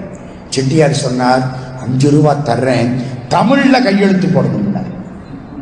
காந்தி சொன்னார், அப்படின்னா 7 ரூபா கொடு. 2 வியாபாரி, அவர் பனியா செட்டியார், இவர் நாட்டுக்கோட்டை செட்டியார், குடா கண்டனும் கொடா கண்டனும் 2 பேரும். அப்ப 7 ரூபா கொடு. இவர் சொன்னார், 7 ரூபா தர்றேன், ஒரு பொன்மொழி எழுதி கையெழுத்து போடுங்க. அப்போ 9 ரூபா கொடு அப்படின்னு காந்தி கேட்கல. 7 ரூபா வாங்கிக்கிட்டு ஒரு பொன்மொழி எழுதினார். மோக்க காந்தின்னு கையெழுத்து போட்டார். என்கிட்ட இருக்குது, அதற்கு செராக்ஸ் எடுத்து கல்கியில போட்டிருந்தான், அப்படியே கட் பண்ணி வச்சுக்கிட்டேன். என்ன எழுதினார் தெரியுமா? நீரில் எழுத்தாகும் யாக்கை. மோக்க காந்தி தமிழ்ல எழுதியிருக்கார். நீரில் எழுத்தாகும் யாக்கை. யாரு பாடின பாட்டு? குமரகுருபர சுவாமி பாடின பாட்டு. நீதிநெறி விளக்கம்னு ஒரு நூல். இந்த பாட்டை பூரா சொல்றேன். நீரில் குமிழி இளமை. இளமைங்கிறது தண்ணீர்ல வந்த பபிள்ஸ், குமிழி மாதிரி போயிடும். நான் கூட தான் ஒரு காலத்துல கருப்பு முடியோட அழகா இருந்தேன் தெரியுமா உங்களுக்கு? இப்போ யோசிங்க, வயசு 69 முடிஞ்சிருச்சு. எப்படி இருக்கும்? இப்படித்தான் இருக்கும். எல்லாரும் ஒரு காலத்துல அப்படித்தான் இருந்திருப்போம். யோசிச்சு பாருங்க, அந்த காலத்தை நான் என்ன அழகா இருந்தேன் தெரியுமாங்கிற மனித இயல்பு தானே. நீரில் குமிழி இளமை நிறை செல்வம், நீரில் சுருட்டும் நெடுந்திரைகள். கடல்ல அலை வர்ற மாதிரி செல்வம் போயிருப்பா. இன்னைக்கு இருக்கு, நாளைக்கு போயிரும். செல்வம்னு போயிரும், அது போயிரும். அப்படியா? நீரில் எழுத்தாகும் யாக்கை. தண்ணீர் எழுதின எழுத்து மாதிரி உடம்பு போயிரும். நமரங்கால் என்னே வலுத்தாதது எம்பிரான் மன்று. இப்படி நிச்சயம் இல்லாம இருக்கிற பொழுது நடராஜாவை கும்பிடாம வாழ்க்கையை வீணாக்கிறியே, இது நியாயமா? யாரு கேட்கிறா? குமரகுருபர சுவாமி. நீரில் குமிழி இளமை நிறை செல்வம், நீரில் சுருட்டும் நெடுந்திரைகள், நீரில் எழுத்தாகும் யாக்கை. நமரங்கால் என்னே வலுத்தாதது எம்பிரான் மன்று. நீரில் எழுத்தாகும் யாக்கைன்னு குமரகுருபர சுவாமிகள் வார்த்தைய மகாத்மா காந்தி எழுதி கையெழுத்து போடுறாருன்னா குமரகுருபர சுவாமி எவ்வளவு பெரிய ஆளா இருக்கணும். மீனாட்சிட்ட வந்துட்டார், பிள்ளை தமிழ் பாடுறார். பிள்ளை தமிழ்னு என்ன தெரியுமா? அவளை குழந்தையா மாத்தி 10 பருவம் பாடுறது. முதல் பருவம், இவளை பிள்ளையார் காப்பாற்றட்டும், சிவபெருமான் காப்பாற்றட்டும், அவங்க அண்ணார் பெருமாள் காப்பாற்றட்டும், கலைமகள் காப்பாற்றட்டும், அலைமகள் மகாலட்சுமி காப்பாற்றட்டும், பிரம்மதேவன் காப்பாற்றட்டும், சுப்பிரமணியர் காப்பாற்றட்டும், 30 கோடி தேவர்களும் காப்பாற்றட்டும். இப்படி என்ன எழுதுறது? இதுக்கு பேர் என்ன? காப்பு பருவம்னு பேர். 2வது செங்கீரை பருவம். செங்கீரை என்ன தெரியுமா? சின்ன குழந்தை வாயில மழல மொழி பேசும். அவங்க அம்மாவை தவிர ஒருத்தனுக்கும் புரியாது. அவங்க அம்மாவுக்கு புரியும். காக்காங்கு இஞ்சிங்கு நமக்கு ஒன்றும் புரியாது. காக்கான்னா இட்லி, இஞ்சினா சட்னின்னு அவங்க அம்மாவுக்கு தான் தெரியும், நமக்கு தெரியாது. அப்படி சின்ன குழந்தை மெல்ல மொழி மழல பேசுது பாருங்க, அதுக்கு செங்கீரை பருவம்னு பேர். மூணாவது, குழந்தைய தொட்டில போட்டு தாளாட்டுறாங்கல்ல, அதுக்கு தாளப்பருவம்னு பேரு. நாலாவது, குழந்தை கையை தட்டும் பாருங்க, அதுக்கு சப்பானி பருவம்னு பேரு. அஞ்சாவது, குழந்தை எனக்கு ஒரு முத்தம் கொடுமா கேட்கிறோம்ல, அதுக்கு முத்த பருவம்னு பேரு. ஆறாவது, இங்க வா கூப்பிடுறோம்ல, வருகை பருவம்னு பேரு. ஏழாவது, சந்திரா இந்த குழந்தைய பாரு, இவ கூட விளையாட நீ வா. சந்திரனை பார்த்து கூப்பிடுறது அம்புலி பருவம்னு பேர். எத்தனை ஆச்சு? 7 ஆச்சா? 8வது அம்மானை பருவம். இந்த குழந்தை அம்மானை காய வச்சு தோழிகளோட அம்மானை ஆடுதான், விளையாடுதான், அதை பாடுறது 8வது. அதுக்கு அடுத்தது நீராடல் பருவம். வைகை ஆத்துல போய் தோழிகளோட குளிச்சுட்டு வர்றாளாம், நீராடல் பருவம். கடைசி ஊஞ்சல்ல உட்கார்ந்து ஆடுறாளாம், பொன்னூசல் பருவம். 10 பருவம், 10 பாட்டு, 100 பாட்டு. நான் ஒரு 5 பாட்டு வேகமா சொல்றேன். ஒரு அமைப்பு பாட்டு. காப்பு பருவம். காப்பு பருவம்னா என்ன சொன்னேன்? எல்லாரும் இந்த பொண்ணை காப்பாத்தணும். இவ உலகத்தை காப்பாத்துறவன், இவளை யாருங்க காப்பாத்துறது? அவ பொண்ணா தன்னை பாவனை பண்ணிக்கிட்டா, அப்படித்தானே? மதுரைக்கு என்ன சிறப்பு தெரியுமா? உலகத்தை எல்லாம் காப்பாற்றக்கூடிய பராசக்தி. தான் ஒரு குழந்தையாய் அவதாரம் பண்ண வேண்டும் என்று நினைத்த பொழுது காசிக்கு போகாமல், காஞ்சிக்கு போகாமல், காலத்துக்கு போகாமல் மதுரையை தேடி வந்தாலே, அதனாலதான் மதுரைக்கு பெருமை. அதனாலதான் சொக்கலிங்க பெருமான் மதுரையிலே மனுஷன் வந்தான். சோழவந்தான்ல ஒரு முதலியார் மதுரைக்கு வந்தா செருப்பு போட மாட்டார். ஏன்? செருப்பை எவனாவது தூக்கிட்டு போயிடுவான்னா. இப்போ எல்லாம் அப்படித்தான் ஆகி போகுது. நான் தொலைச்ச செருப்புக்கு எல்லையே கிடையாது. ஏன் செருப்பு போடுறதில்லை? இது சொக்கம் சுமந்த மண்ணு, இதை செருப்பு போட்டு மிதிக்கப்படாதுன்னு அவர் செருப்பு போடாம வர்றாரு. இன்னைக்கு நாளைக்கு முதலியார் செருப்பு போட மாட்டார் மீனாட்சி கோயிலுக்கு எப்ப வந்தாலும். அப்படிப்பட்ட மண். இப்போ காப்பு பருவம் பாடுறார். திருமால், பெருமாள் பெருமை. பெருமாளை வச்சு பெருமாளே இந்த தங்கச்சியை காப்பாத்து பாடுறமா இல்லையா? இந்த பெருமாள் பெருமையை அற்புதமா பாடுறார் குமரகுருபர சுவாமி. நான் ஒரு செய்தி சொன்னாதான் இந்த பாட்டு உங்களுக்கு புரியும். காஞ்சிபுரத்திலே திருமணிசை ஆழ்வார்னு ஒருத்தர் இருந்தார். மணிசைன்னா பெரம்பு, பெரம்பு புத்தில கடந்த பிள்ளை திருமணிசைன்னு பேர் கொடுத்தாங்க. திருமணிசை ஆழ்வார்னு அவருக்கு பேரு. திருச்சந்த விருத்தம் பாடினவர். ஆழ்வார்கள்ல ரொம்ப பிரபலமானவர் திருச்சந்த விருத்தம் பாடினவர் திருமணிசை ஆழ்வார். திருமணிசை ஆழ்வார்ட்ட கணிகண்ணன் ஒரு வேலைக்காரன், அவன் இவருக்கு திருத்தொண்டன். அந்த ஊர் ராஜாட்ட கணிகண்ணன் வேலை பார்க்கிறான். திருமணிசை ஆழ்வாருடைய ஆசிரமத்தில் ஒரு 80 வயசு பாட்டியம்மா தினம் காலையில வந்து கூட்டி தள்ளுறாங்க. தினம் காலையில வந்து தண்ணி தெளிக்கிறாங்க. ஒரு கோயில்ல அழகிட்டு மெழுக்கிட்டு பூமாலை புனைந்து சாத்தினால் இறந்து போற பொழுது எந்த தொல்லையும் இல்லாம கூட்டில இருந்து பறவை பறந்தாப்புல போயிடலாம். அதான் அதுக்கு பலன். இந்த அம்மா இங்க வந்து திருமணிசை ஆழ்வார் இடத்துல எல்லாம் சுத்தப்படுத்துறாங்க. இவருடைய வேட்டி துவைச்சு போடுறாங்க. 80 வயசு. யோசிச்சு பாருங்க, நமக்கு 24 வயசுலயே கீழே உட்கார்ந்தா எந்திரிக்க முடியல, சேர்ல உட்கார்ந்து எந்திரிக்க வேண்டியிருக்கு. நம்ம வாழ்க்கை அப்படி ஆகி போச்சு. 80 வயசு. இவ்வளவு திருப்பணி பண்ணது எந்த சம்பளமும் வாங்கறது இல்லை. ஆழ்வார் ஒரு நாள் கூப்பிட்டார், தாயே இவ்வளவு திருப்பணி பண்றிய அம்மா, உனக்கு என்னமாவது கொடுக்கணுமே, உனக்கு என்ன வேணும் கேளு. விவரமானவ அந்த அம்மா தெளிவா கேட்டா. வேற யாராலும் கொடுக்க முடியாததை கேட்டா, ஆழ்வாரால் மட்டும் கொடுக்கக்கூடியதை கேட்டா. என்ன கேட்டா தெரியுமா? என்ன 18 வயசு பொண்ணா மாத்தி கொடுனா. 80 is converted into 18. நமக்கெல்லாம் அப்படி வாய்ப்பு கிடைச்சா விடுவோமா? யோசிச்சு பாருங்க. ஒருத்தன் எல்ஐசி ஆபீஸுக்கு வந்தானா அந்த காலத்துல, சென்னையில எல்ஐசி ஆபீஸ்ல தான் முதல்ல லிப்ட் வச்சாங்க. 1950லயே என்னவோ. அப்ப லிப்ட் எல்லாம் கிடையாதுங்க அந்த ஊர்ல. 50ல எல்ஐசி கட்டடம் கட்டி விட்டான், லிப்ட் வச்சுட்டான். நம்ம ஊரு குப்பை அங்க போய் பார்த்துக்கிட்டே இருக்கான் லிப்ட. என்னடா அது ஒன்றும் புரியல, என்னமோ மேலே போகுது, இந்த ஊர்ல என்ன உசுரோட மேலே கொண்டுகிட்டு போறாங்க. ஒரு ஆங்கிலோ இந்தியன் பொண்ணு 70 வயசு, அங்க இருந்து ஹை ஹீல் ஷூ போட்டு டக் டக்குன்னு வந்தா, உள்ள போனா மேலே போயிட்டான். ஐயோ இவளை கொண்டுகிட்டு போயிட்டாங்களே, என்ன நம்மாளு பார்த்துக்கிட்டே இருந்தான். அரை மணி நேரம் ஆச்சு, லிப்ட் கீழே வந்தது. ஒரு 19 வயசு பொண்ணு அதே மாதிரி குட்ட பாவாடை ஹை ஹீல் ஷூ டக் டக்குன்னு வெளியே போயிடுச்சு. நானும் பார்த்ததெல்லாம் பார்த்தேன், 70 வயசு மேல ஏத்தி 18 வயசா இறக்கிட்டாங்களே.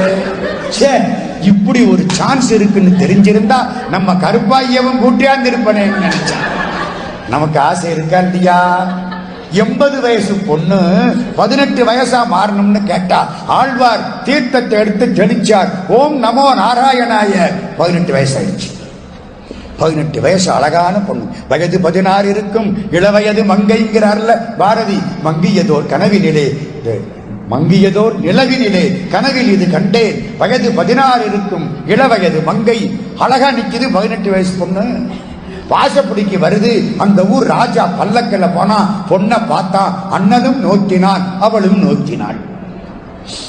அவனுக்கு வயசு 21, நம்மது 80, இப்போ 18. மறந்துடக்கூடாது. பூர்வாசிரமத்தில் 80, இப்ப 18. அவன் பார்த்தான், ஆசைப்பட்டான், என்ன கல்யாணம் பண்ணிக்கிறியான்னா, கசக்குமா? சரின்னா, பட்டத்து ராணியா இருப்பேன்னா சரின்னு ஒத்துக்கிட்டா. கல்யாணம் பண்ணி கூட்டிட்டு போயிட்டான். அவதான் பட்டத்து ராணி. அவனுக்கு 21, இவளுக்கு 18. 10 வருஷம், 20 வருஷம், 30 வருஷம், 40 வருஷம். அவனுக்கு 61, இவளுக்கு 58. அவன் 61 வயசுல இங்க எல்லாம் சுருக்கம் விழ ஆரம்பிச்சு. இந்த ஓரத்துல யோ வயசாயிடுச்சு, இனிமேலாவது கோயிலுக்கு போடான்னு நரை வந்து நோட்டீஸ் கொடுக்க ஆரம்பிச்சது. நரை விழுந்தா என்ன அர்த்தம்? இனிமேலாவது கோயிலுக்கு போ, காது கிட்ட வந்து நோட்டீஸ் கொடுக்குது. நம்மால என்ன பண்றான்? கோயிலுக்கு போகாம நோட்டீஸுக்கு பதில் நோட்டீஸ் கொடுத்து டை அடிச்சுக்கிறான். டை அடிச்சா என்ன அர்த்தம்? பதில் நோட்டீஸ் கொடுக்கிறான்னு அர்த்தம். அவனுக்கு நரை திரை மூப்பு வந்துருச்சு. இந்த பொண்ணு அப்படியே இருக்கு. பிரம்மா கொடுத்த உடம்புக்கு நரை திரை மூப்பு உண்டு, ஆழ்வார் கொடுத்த உடம்புக்கு நரை திரை மூப்பு கிடையாது. இப்ப சொல்லுங்க, பிரம்மாவுக்கு சிறப்பா ஆழ்வாருக்கு சிறப்பா? ஆழ்வாருக்கு தானே சிறப்பு. அவனுக்கு ஆச்சரியம், என்னம்மா நான் வயசாகிட்டே போய் இப்படி ஆகிறேன், நீ அப்படியே இருக்கியா எப்படின்னு கேட்டான். இவ அப்பதான் அந்த கதையை சொன்னான். அவனுக்கு எப்படி இருக்கு? இந்த கல்யாணத்தை அன்னைக்கு சொல்லி தொலைச்சிருக்க கூடாதா? நானும் அவன்கிட்ட கேட்டு ஒரு 18 வயசு வாங்கிட்டு வந்திருப்பேன். கெடுத்து விட்டியே, 40-50 வருஷம் ஆச்சு. பரவாயில்ல, இப்போ it's not too late. Alvar இருக்கார், நான் போய் வாங்கிட்டு வந்துடுறேன். கணிகண்ணா அண்ணா, கணிகண்ணே வேலை பார்க்குறவன் வந்துட்டான். உங்க ஆழ்வார்கிட்ட போய் எனக்கு 18 வயசு வாங்கிட்டு வா. அது என்ன கத்திரிக்காயா வாங்கிட்டு வர்றதுக்கு? எனக்கு 18 வயசு வாங்கிட்டு வா. கணிகண்ணன் சொன்னா, அதெல்லாம் முடிகிற காரியம் இல்லை, நீங்க போய் காலில் விழுந்து கேளுங்க, ஆழ்வார் கொடுத்தா உங்களுக்கு அதிர்ஷ்டம். ஏண்டா நான் சொல்றேன், என்கிட்ட வேலை பார்க்கிற ஆளு நீ கேட்க மாட்டேங்கிற, போடா, உன்னை நாட்டை விட்டு கடத்திட்டேன், போ, என் நாட்டில் இருக்காதே, காஞ்சிபுரத்தில் இருக்க கூடாது, போ. ராஜா சொன்னா ஒன்னும் செய்ய முடியாது. கணிகண்ணன் புறப்பட்டான், நேர ஆழ்வார்கிட்ட வந்தான். ஆழ்வாரே, என்னை நாட்டை விட்டு விரட்டிட்டாங்க, நான் நாட்டை விட்டுட்டு போறேன், போயிட்டு வரேன். நீ நல்ல சிஷ்யன், நீ போயிட்டு நான் இருக்கிறதா? நான் போகல, நான் இருக்கல, நானும் உன் கூட வர்றேன். திருமணிசை ஆழ்வார் எந்திரிச்சிட்டார். கணிகண்ணன் போறான், ஆழ்வார் பின்னால போறார். அவர் வேட்டியை பிடிச்சி யாரோ இழுக்கிறாங்க. இந்த பின்னால சில பேச்சாளர்கள் ரொம்ப நேரம் பேசினா அங்க கிட்ட போய் இழுப்போம், முடிச்சிரியா அப்படின்னு அர்த்தம். இதெல்லாம் சில சமிக்கை. என்னங்க, அப்பவும் நிறுத்த மாட்டாங்க, அதுதான் வேடிக்கை. சட்டையை கிழிச்சா கூட நிறுத்த மாட்டாங்க. சில பேருக்கு மணி அடிப்போம், நிறுத்தவே மாட்டான், அப்புறம் மணியால் அடிப்போம், அப்பவாவது நிறுத்துறானா பார்ப்போம். சட்டையை பிடிச்சி யார் இழுக்கிறா? திரும்பினா பெருமாள் கையில சட்டை மாட்டி நிற்குது. பெருமாள் இழுத்துட்டார். என்ன பெருமாளை, நீயும் வர்றியா? அம்மா, பெருமாள்கிட்ட பேச முடியுமாம்மா? நல்லா பேசலாமா, அற்புதமா பேசலாம். பெருமாளை நீயும் வர்றியா? அவரு எந்திரிச்சிட்டாரு. இரு ஒண்ணு செய், இந்த பாம்பு படுக்கையை சுருட்டு. அவர் எதுல படுத்திருக்காரு? பாம்பு படுக்கை. பாம்பு படுக்கையில படுத்தா மெத்து மெத்துன்னு அவ்வளவு சுகமா இருக்கும். சார் படுத்து பார்த்தலான்னு கேட்காதீங்க, படுத்து பார்த்தா பேச முடியாது. என்னால உங்கள்கிட்ட வந்து பாம்பு படுக்க, நீ கண்ட இடத்துல படுக்க மாட்ட, நாங்க துண்டை விரிச்சு படுத்து தூங்கிடுவான், நீ தூங்கணும்ல, உன் படுக்கையை சுட்டிக்க தோல்ல வையினாராம். எப்படி அநியாயமா இருக்கு. படுக்கையை சுருட்டி, பாம்பு படுக்கையை சுருட்டி தோல்ல வச்சாராம். பாம்பு நினைச்சுதான் இத்தனை நாளா உன்னைய நான் தாங்கினேன், இன்னைக்கு என்னைய நீ தாங்குற. சில பேர் செருப்பு அந்து போனா கையில தூக்கிட்டு போவேன், பாத்திருக்கீங்களா? அது நினைச்சுக்கும், இத்தனை நாளா நான் தூங்கினேன், இன்னைக்கு நீ தூங்குறீல்ல. பாம்பு படுக்கையத்துக்கு தோல்ல வச்சாராம். தோல் வலிச்சுதான். யாரு பாடுறா? குமரகுருவர சுவாமி பாடுறாரம்மா. ஒரு சைவர் அவ்வளவு அற்புதமா பாடுறாரு. தோல் வலிக்குதான். பக்கத்துல மகாலட்சுமி இருப்பாள்ல, அவளை ஒரு கையில பிடிச்சுட்டாராம், விட்டுறப்படாதுன்னு. மகாலட்சுமி போக இவர் வேகமா போகணும். ஆழ்வார் வேகமா போக இல்ல, கணிகண்ணன் முன்னால போக, ஆழ்வார் இரண்டாவதா போக, பெருமாள் வேகமா ஓடினாராம். அப்படி ஓடுற பொழுது மகாலட்சுமி கையை பிடிச்சுக்கிட்டு ஓடினாராம். வேகமா ஓடுற பொழுது நெஞ்சில இருந்த துளசி மாலை என்னாதான் அப்படி ஆடுமுல்ல, அப்படி ஆடுதான். இவருக்கு வேர்க்குதான். துளசி மாலையில உள்ள தேன் வலிதான். அந்த தேன் பாதையெல்லாம் வலிதான். பாதையெல்லாம் தேன் வலிச்சா வலுக்குமில்ல. மகாலட்சுமிக்கு கால் வலுக்குதான். வலுக்காம இவரை இருக்க பிடிச்சுக்கிட்டாலாம். எப்படி இருக்கு வேடிக்கை. புறப்பட்டு போனா ஊர் மக்கள் பார்த்தாங்க, பெருமாளை காணோம். பெருமாளை எங்க போறீங்க? ஆழ்வார் பின்னால போறேன். நீங்க போனா எங்களுக்கு என்ன வேலை? அத்தனை பேரும் பின்னால போயிட்டாங்க. ஊர் காலி, சுத்தம். மந்திரி ராஜாட்ட போனா, மகாராஜா என்ன, நானும் போயிட்டு வரேன். என்னையா சொல்ற? எல்லாரும் பெருமாள் பின்னால போயிட்டாங்க. அந்த புறம் முத கொண்டு போயிடுச்சு, நீயும் நானும் தான் மிச்சம். நான் ஒரு மரியாதைக்கு சொல்லிட்டு போகலாம்னு வந்தேன், சொல்லிட்டேன், போயிட்டு வரேன். ராஜ்யத்தை நீ சௌகரியமாக ஆட்சி செய்ய. என்னத்தை ஆட்சி பண்றது? இந்த புல்லு பூண்டு கூட கிடையாது, அவ்வளவும் போயிடுச்சு பெருமாளுக்கு பின்னால. பெருமாள் இல்லைன்னா என்ன சார் இருக்கு? கடவுள் இல்லைன்னா வாழ்க்கை வீணா இல்லையா போயிடணும். யோசிங்க. அவனை பிடிச்சுக்கிட்டா வாழ்க்கை சுகமா இருக்கும். அவனை விட்டுட்டீங்கன்னா வாழ்க்கை கெட்டு குடிச்சவன போயிடும். 24 மணி நேரமும் கடவுள் சிந்தனையோட இருந்தா வாழ்க்கை சுகமா இருக்கும். ஞாபகத்துல வச்சுங்க. எல்லாரும் போயிட்டான். ராஜா பார்த்தான், ஐயோ தப்பு பண்ணிட்டேன்னு ஓடினான். ஓடி மக்கள் காலில் விழுந்தான். எல்லாரும் திரும்புங்க. பெருமாள் திரும்பினாத்தான் நாங்க திரும்புவோம். காலில் பெருமாள் காலில் போய் விழுந்தான். ஆழ்வார் வந்தாத்தான் நான் வருவேன். அவரு ஆழ்வார் காலில் போய் விழுந்தான். கணிகண்ணன் வந்தாத்தான் நான் வருவேன். கணிகண்ணன் காலில் போய் விழுந்தான். ஐயோ நான் வந்துடுறேன்னு ஆழ்வார் திரும்பினார். பெருமாள் கேட்கிறார், என்னையா இருக்க சொல்றியா போ சொல்றியா? அப்பவே ஒரு பாட்டு பாடினார். எப்போ? இந்த படுக்கையை சுருட்டிக்கோன்னாரு பாருங்க. அப்ப ஒரு பாட்டு பாடினார். கணிகண்ணன் போகின்றான் காமருவும் கட்சி, கட்சினா காஞ்சிபுரம். காமருவும் கட்சி மணிவண்ணா நீ கிடக்க வேண்டாம், நீ படுத்துக்காதே. துணி உடைய சென்னா புலவனும் செல்லுகின்றேன், நீயும் முந்தன் பைனாக பாய் சுருட்டிக்கொள். பாம்பு படுக்கையை சுருட்டிக்கிட்டு புறப்படுனான்ல. இப்ப பெருமாள் பார்க்கிறார், என்னையா செய்ய சொல்ற? சுருட்டுவோமா விரிச்சிருவோமா? இப்போ ஒரு பாட்டு. கணிகண்ணன் போக்கு ஒளிந்தான் காமருவும் கட்சி மணிவண்ணா நீ கிடக்க வேண்டும். துணி உடைய சென்னா புலவனும் போக்கு ஒளிந்தேன், நீயும் முந்தன் பைனாக பாய் படுத்துக்கொள். அப்பவே சுருட்டிக்கொள், இப்ப படுத்துக்கொள். நல்ல வேலைடா அப்பான்னு பெருமாள் படுத்துக்கிட்டாராம். அந்த ஊருக்கு என்ன பேரு? ஓர் இருக்கைன்னு பேரு. பெருமாளுக்கு என்ன பேரு? சொன்ன வண்ணம் செய்த பெருமாள்னு பேரு. யதோத்காரின்னு சமஸ்கிருதத்துல பேரு. சொன்னபடிக்கு பண்ணாராம். ஏன்? ஆழ்வார் தமிழுக்காக தோளுல பாம்பு படுக்கையை சுருட்டிக்கிட்டு தமிழுக்கு பின்னால போனானே, அந்த பெருமாள் உன்னை காப்பாற்றட்டும் அப்படின்னு மீனாட்சி அம்மை பிள்ளை தமிழ்ல காப்பு பருவத்தில் சொல்றார் குமரகுருபர சுவாமி. மணிகொண்ட நெடுநேமி வளையம் சுமந்தாற்று மாசுணச் சூட்டு மோட்டு மால்களிரு விடர் வைத்த வளரொளி விமானத்து வாருளை மடங்கள் தாங்கும் அணிகொண்ட பீடிகையின் அம்பன் முடி வைத்து எம் ஐயனொடு வீற்றிருந்த அங்கையற்கண் அமுதை மங்கையர்க்கு அரசியை எம் அம்மனையை இனிது காக்க. யார? மீனாட்சிய. அவ எங்க உட்கார்ந்து இருக்கிறா? மதுரையில உட்கார்ந்து இருக்கிறா. மதுரை கோயில் எப்படி? 8 யானை தாங்குற கோயில். கோயிலை சுத்தி பாருங்க. 64 சிங்கங்கள் மேல நிற்கும். 8 யானை தாங்கும். கீழே ஆதிசேஷன் தாங்குறான். அந்த கோயிலிலே எம்பெருமானோடு வீட்டிருக்கக்கூடிய பராசக்தியை காக்க யாரு? கனி கொண்ட தந்துளாய் காடலைத்தோடு தீம் கருளி பாய்ந்து அலறு செய்ய, நெஞ்சில இருக்கிற துளசி மாலையிலிருந்து தேன் வழிந்து போற பாதையெல்லாம் சேரா போச்சான். கடனி படு நடவையில் கமலத்து அணங்கு. கமலத்து அணங்குன்னா யாரு? கமலம்னா தாமரப்பூ. மகாலட்சுமி கமலத்து அணங்கரசோர் கையணை முகந்து செல்ல, இவர் கையை பிடிச்சுக்கிட்டே போனாளா. பனி கொண்ட புடவு படப்பாய் சுருட்டு பனைத்தோல் எருத்து அழைப்ப. எருத்துன்னா கழுத்து. இந்த பாம்பு படுக்க கழுத்துல வலிக்குதான். யாரு போனார்? படமறைகள் முறையிட பைந்தமிழ் பின் சென்ற பச்சை பசுங்கொண்டலே. பல மறைகள் முறையிட, வேதங்கள் எல்லாம் சொல்லுதான், ஐயோ தமிழுக்கு பின்னால இவர் போயிட்டாரே, நாங்க என்ன பண்றது? பல மறைகள் முறையிட பைந்தமிழ் பின் சென்ற, எதுக்கு பின்னால போனாரா? பைந்தமிழ் பின் சென்ற பச்சை பசுங்கொண்டலே. யாரு பாடின பாட்டு? குமரகுருபர சுவாமி பாடின பாட்டு. முருகப்பெருமானே இந்த பொண்ணை காப்பாத்து. எந்த பொண்ணை? அவங்க அம்மாவே.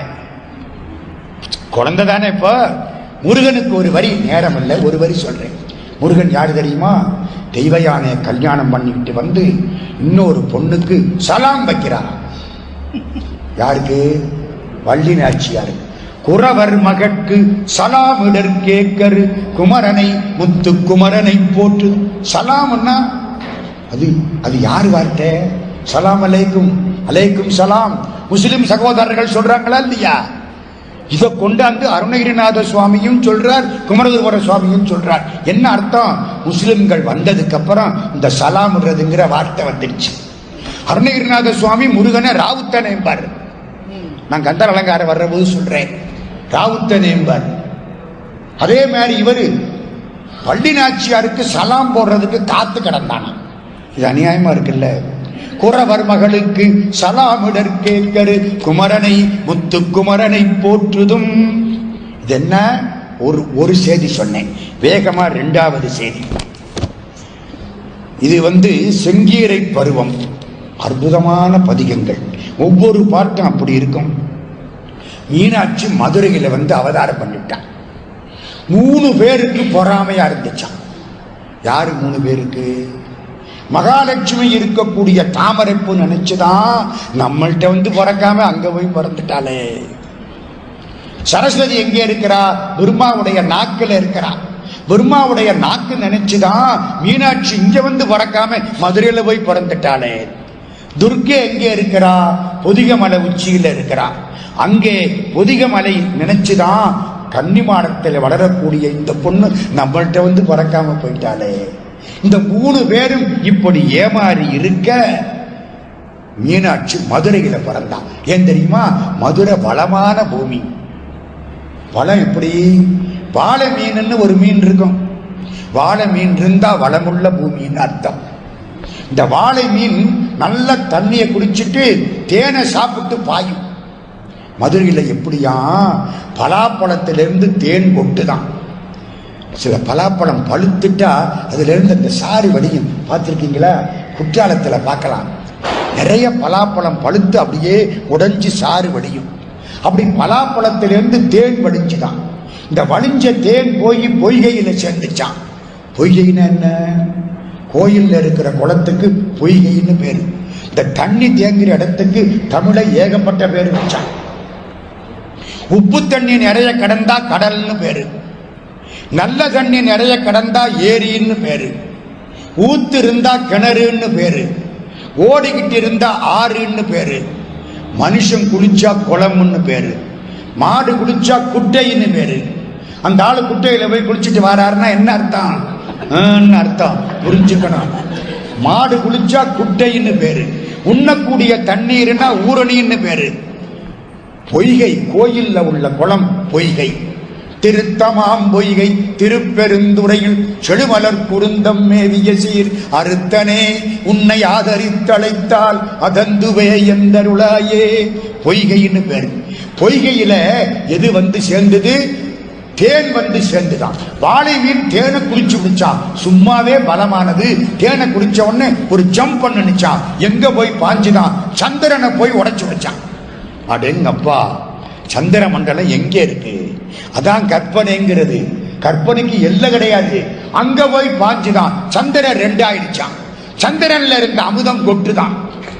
இங்க பலாப்பழத்து அமுதம் கொட்ட, சந்திரன்ல இருந்த அமுதம் கொட்ட, எல்லாம் மதுரையில வந்து அப்படியே கொட்ட, அருவியா கொட்டுதான் தேன். நானும் தான் மதுரையில 50 வருஷமா இருக்கேன்.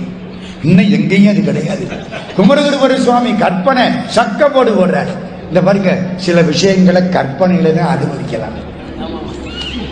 புரியுதா?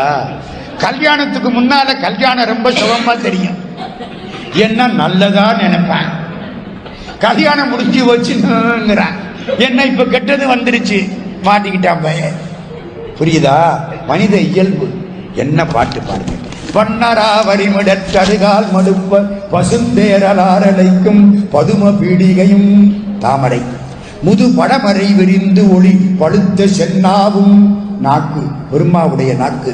இமையா கண்ணரா மரகதக்கற்றை கலாமங்கை கணமுகில் ததும்ப ஏங்கும் கார் வரையும் துர்கை இருக்கிற பொதிக மலை வெள்ளன வெளுத்து போச்சான். ஓர் கன்னி மாடத்து வளர் கற்பூரவல்லி கதிர்கால் விண்ணரா மதிமுயல் கலைகளின் திளியமுத வெள்ளருவி பாய வெடிபோய் மீளும் தகட்டகட்டிளவாளை மோதமுகை உண்டொழுகும் உண்டகப்பூம் தென்னரா அரி தென்னரா.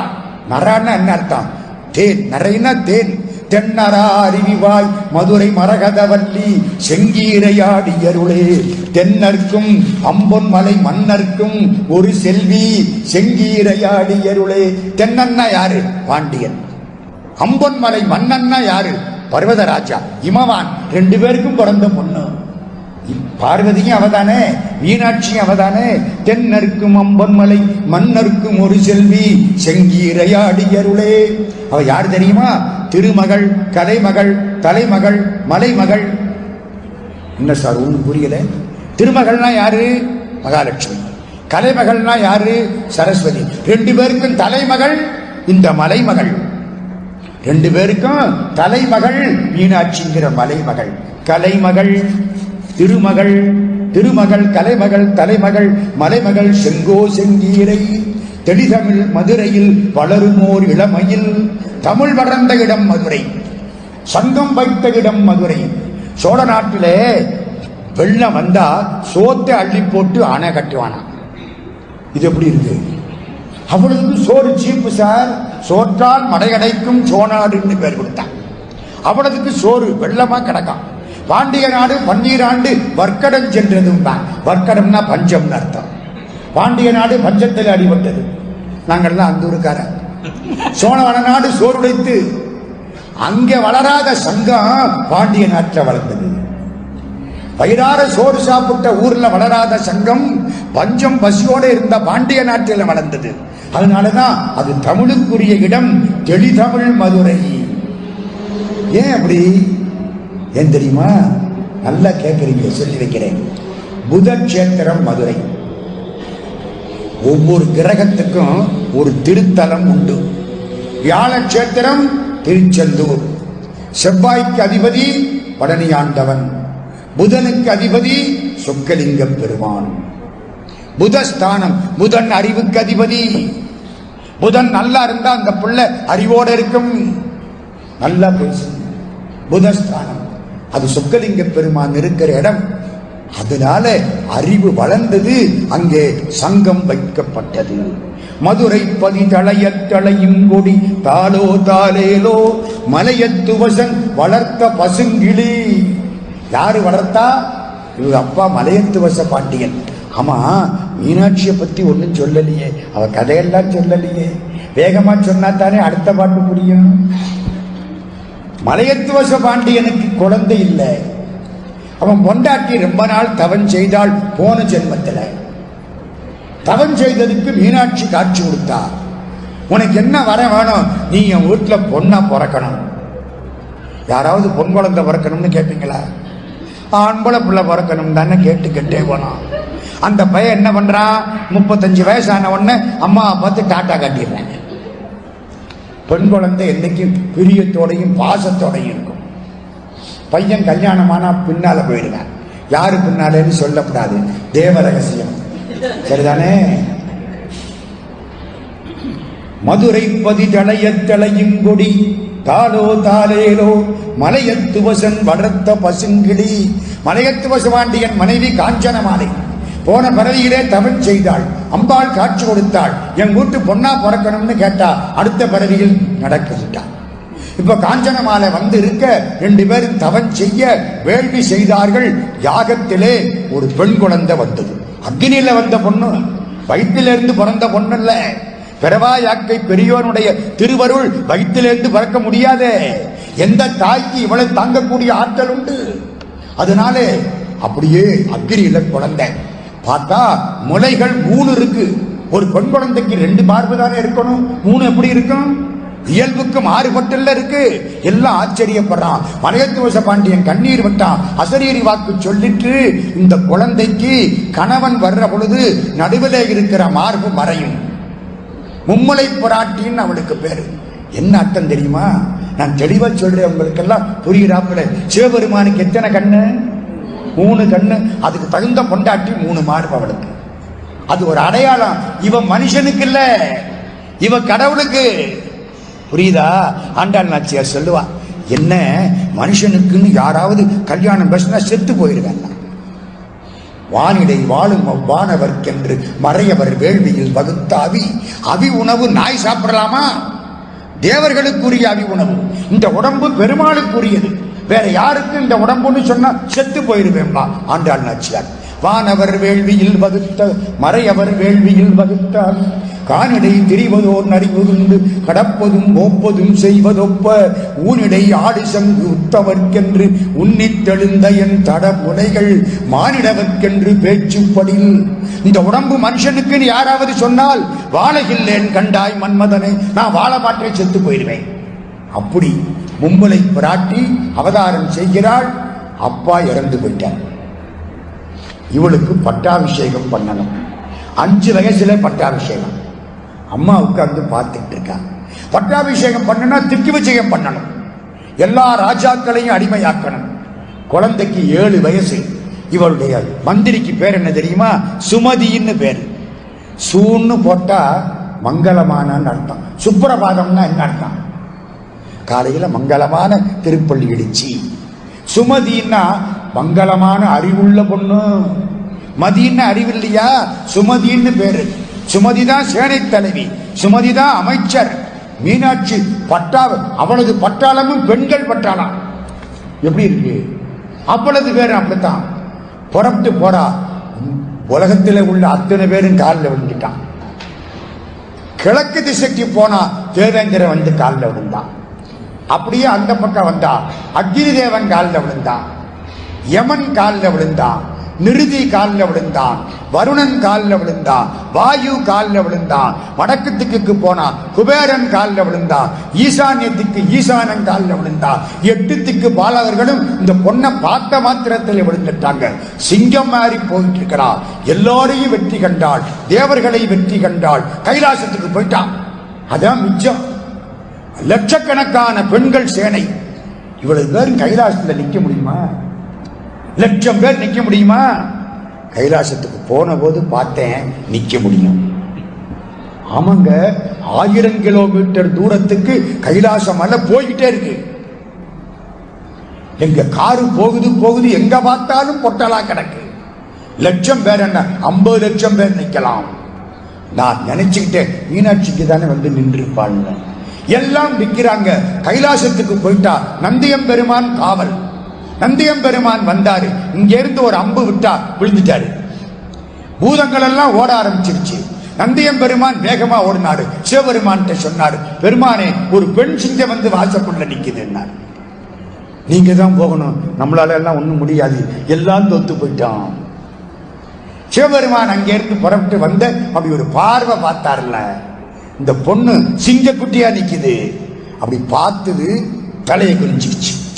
இதுவரைக்கும் நாணம் கிடையாது. பொண்ணு எப்போ அழகா இருப்பா தெரியுமா? வெக்கப்படுற போது அழகா இருப்பாங்க. இப்ப அதெல்லாம் பார்க்கவே முடியல. புத்தகத்துல தான் பார்த்தேன். என்னமா இப்ப ரொம்ப ரேரா போச்சு. ரொம்ப அழகா இருக்கிறா. அவர் சிரிக்கிறார். பளிச்சுன்னு நடுவில் இருந்த மார்பு மறைஞ்சிருச்சு. புரிஞ்சு போச்சு, இவன் தான் நம்ம கல்யாணம் பண்ணிக்க போறேன். அம்மா, நீ என்னைக்கு மதுரையை விட்டுட்டு புறப்பட்டியோ அப்பவே உன் பின்னால நான் வந்துகிட்டே இருக்கேன். திருவிளையாடல் புராணம் சொல்றேன். பின்னால வந்துகிட்டு இருக்கான மறக்கப்படாது. பொண்டாட்டிய முன்னால விட்டு பின்னால சாமான எல்லாம் தூக்கி விட்டு நம்ம போறோம்ல, அது அப்பவே ஆரம்பிச்சிருச்சு. நீ என்னைக்கு மதுரையை விட்டு புறப்பட்டியோ, சரிதானே, ஐயா தானே தூக்கணும் எல்லாத்தையும். என்ன நியாயம்? குழந்தை யாரு தூக்கணும்? அப்பதான் தூக்கணும். நம்ம தான் 10 மாசம் வயிற்றுல வச்சுட்டோம்ல, அப்ப என்ன அவற்றையா மாத்தி கொடுத்தோம்? இனிமே பிள்ளைய அவர் தானே தூக்கணும். சந்தோஷமா இருக்குல்ல, எல்லாம் இருக்கணும், நல்லா இருக்கட்டும். அப்பவே உன் பின்னால நான் வந்துட்டேன். அம்மா, உன்னை கல்யாணம் பண்ணிக்கிறேன், உங்க ஊருக்கு வர்றேன். எந்த ஊருக்கு? மதுரைக்கு வர்றேன். வர்ற திங்கக்கிழமை அன்னைக்கு வர்றேன். அன்னைக்கு ஞாயிற்றுக்கிழமை, இன்னைக்கு ஞாயிற்றுக்கிழமையா? திங்கக்கிழமை காலையில் வர்றேன். நீ புறப்பட்டு அங்க போ. இந்த பொண்ணு புறப்பட்டு மதுரைக்கு வந்துருச்சு. கல்யாண ஏற்பாடெல்லாம் ஆயிடுச்சு. மாப்பிள்ளை வரணும். திங்கக்கிழமை ஆச்சு, மாப்பிள்ளைய காணும். எல்லாரும் வந்தாச்சு, ஊரு கொள்ளாம மாப்பிள்ளைய காணும். 9 மணிக்கு கல்யாணம், 7:30 to 9 ராகு காலம். எங்க ஊர் டைம், உங்க ஊர் டைம் அட்ஜஸ்ட் பண்ணிக்கணும் நீங்க. 7:30 to 9 எங்க ஊர்ல ராகு காலம், மதுரையில, சரிதானே? 9க்கு மேல திருக்கல்யாணம். பாக்குறா காஞ்சனமால மாப்பிள்ளைய காணும். எல்லாம் வந்து மாப்பிள்ளை வராட்டி அதுக்கு யாராச்சும் டூப்ளிகேட்டை போட முடியுமா? யோசிச்சு பாருங்க.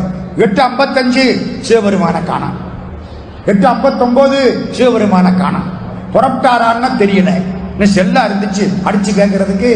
சிவபெருமான் இப்ப எங்க இருக்கிறீங்க? நான் வந்துகிட்டே இருக்கிறேன். 8:59 9 வந்துட்டார். அங்க இருந்து இங்க எவ்வளவு நேரத்துல வந்தார்? அவரு அங்கே இருந்தா வந்தார், இங்கதான் இருக்கார், எல்லா இடத்திலையும் இருக்கார். இப்ப நம்மளுக்கு காட்டினார், காண்பதற்குரிய பார்வையை நமக்கு கொடுத்தார்.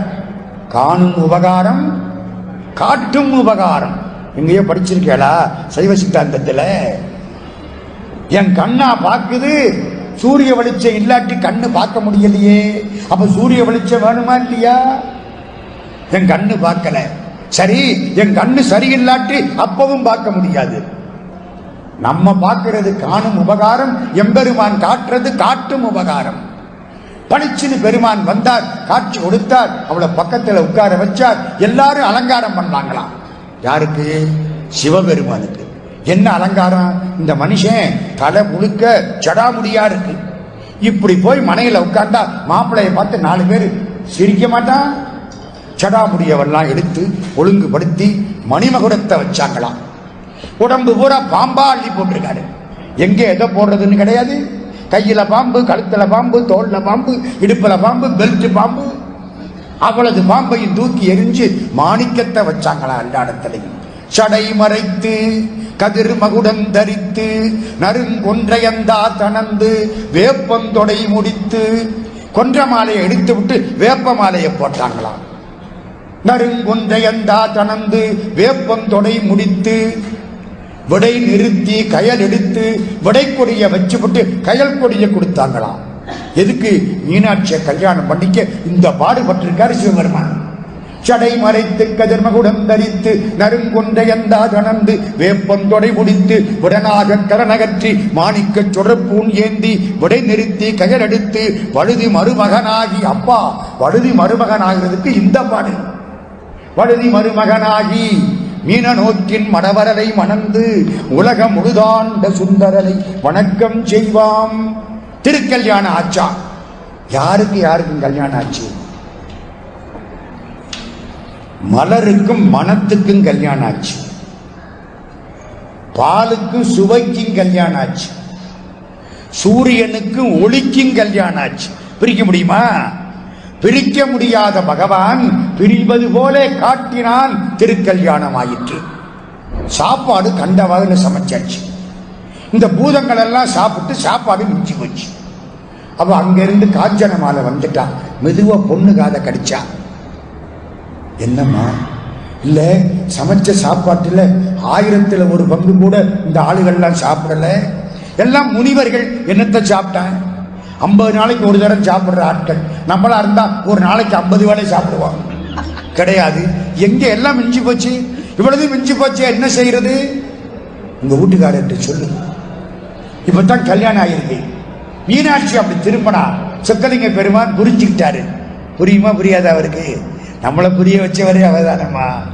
புரிஞ்சு என்னம்மா இல்லை சமைச்ச சாப்பாடெல்லாம் ரொம்ப மிஞ்சி போச்சா, சாப்பிட்டா யாராவது உங்க பக்கத்து ஆளுக ரொம்ப சாப்பிடலையா, எங்க அம்மா ரொம்ப வருத்தப்படுறா, அன்னக்குழி மண்டபம் பூரா சோறா கிடக்கு, யாரும் சாப்பிட முடியல. அப்படியா, சரி இரு, ஒரு ஆளை அனுப்புறேன், சோறு போடு. என்னங்க இவ்வளவு சாப்பாடு இருக்குங்கிற, ஒரு ஆளை அனுப்புறேங்கிறீங்க, அந்த ஆளு சாப்பிடட்டும், அப்புறம் பார்ப்போம்.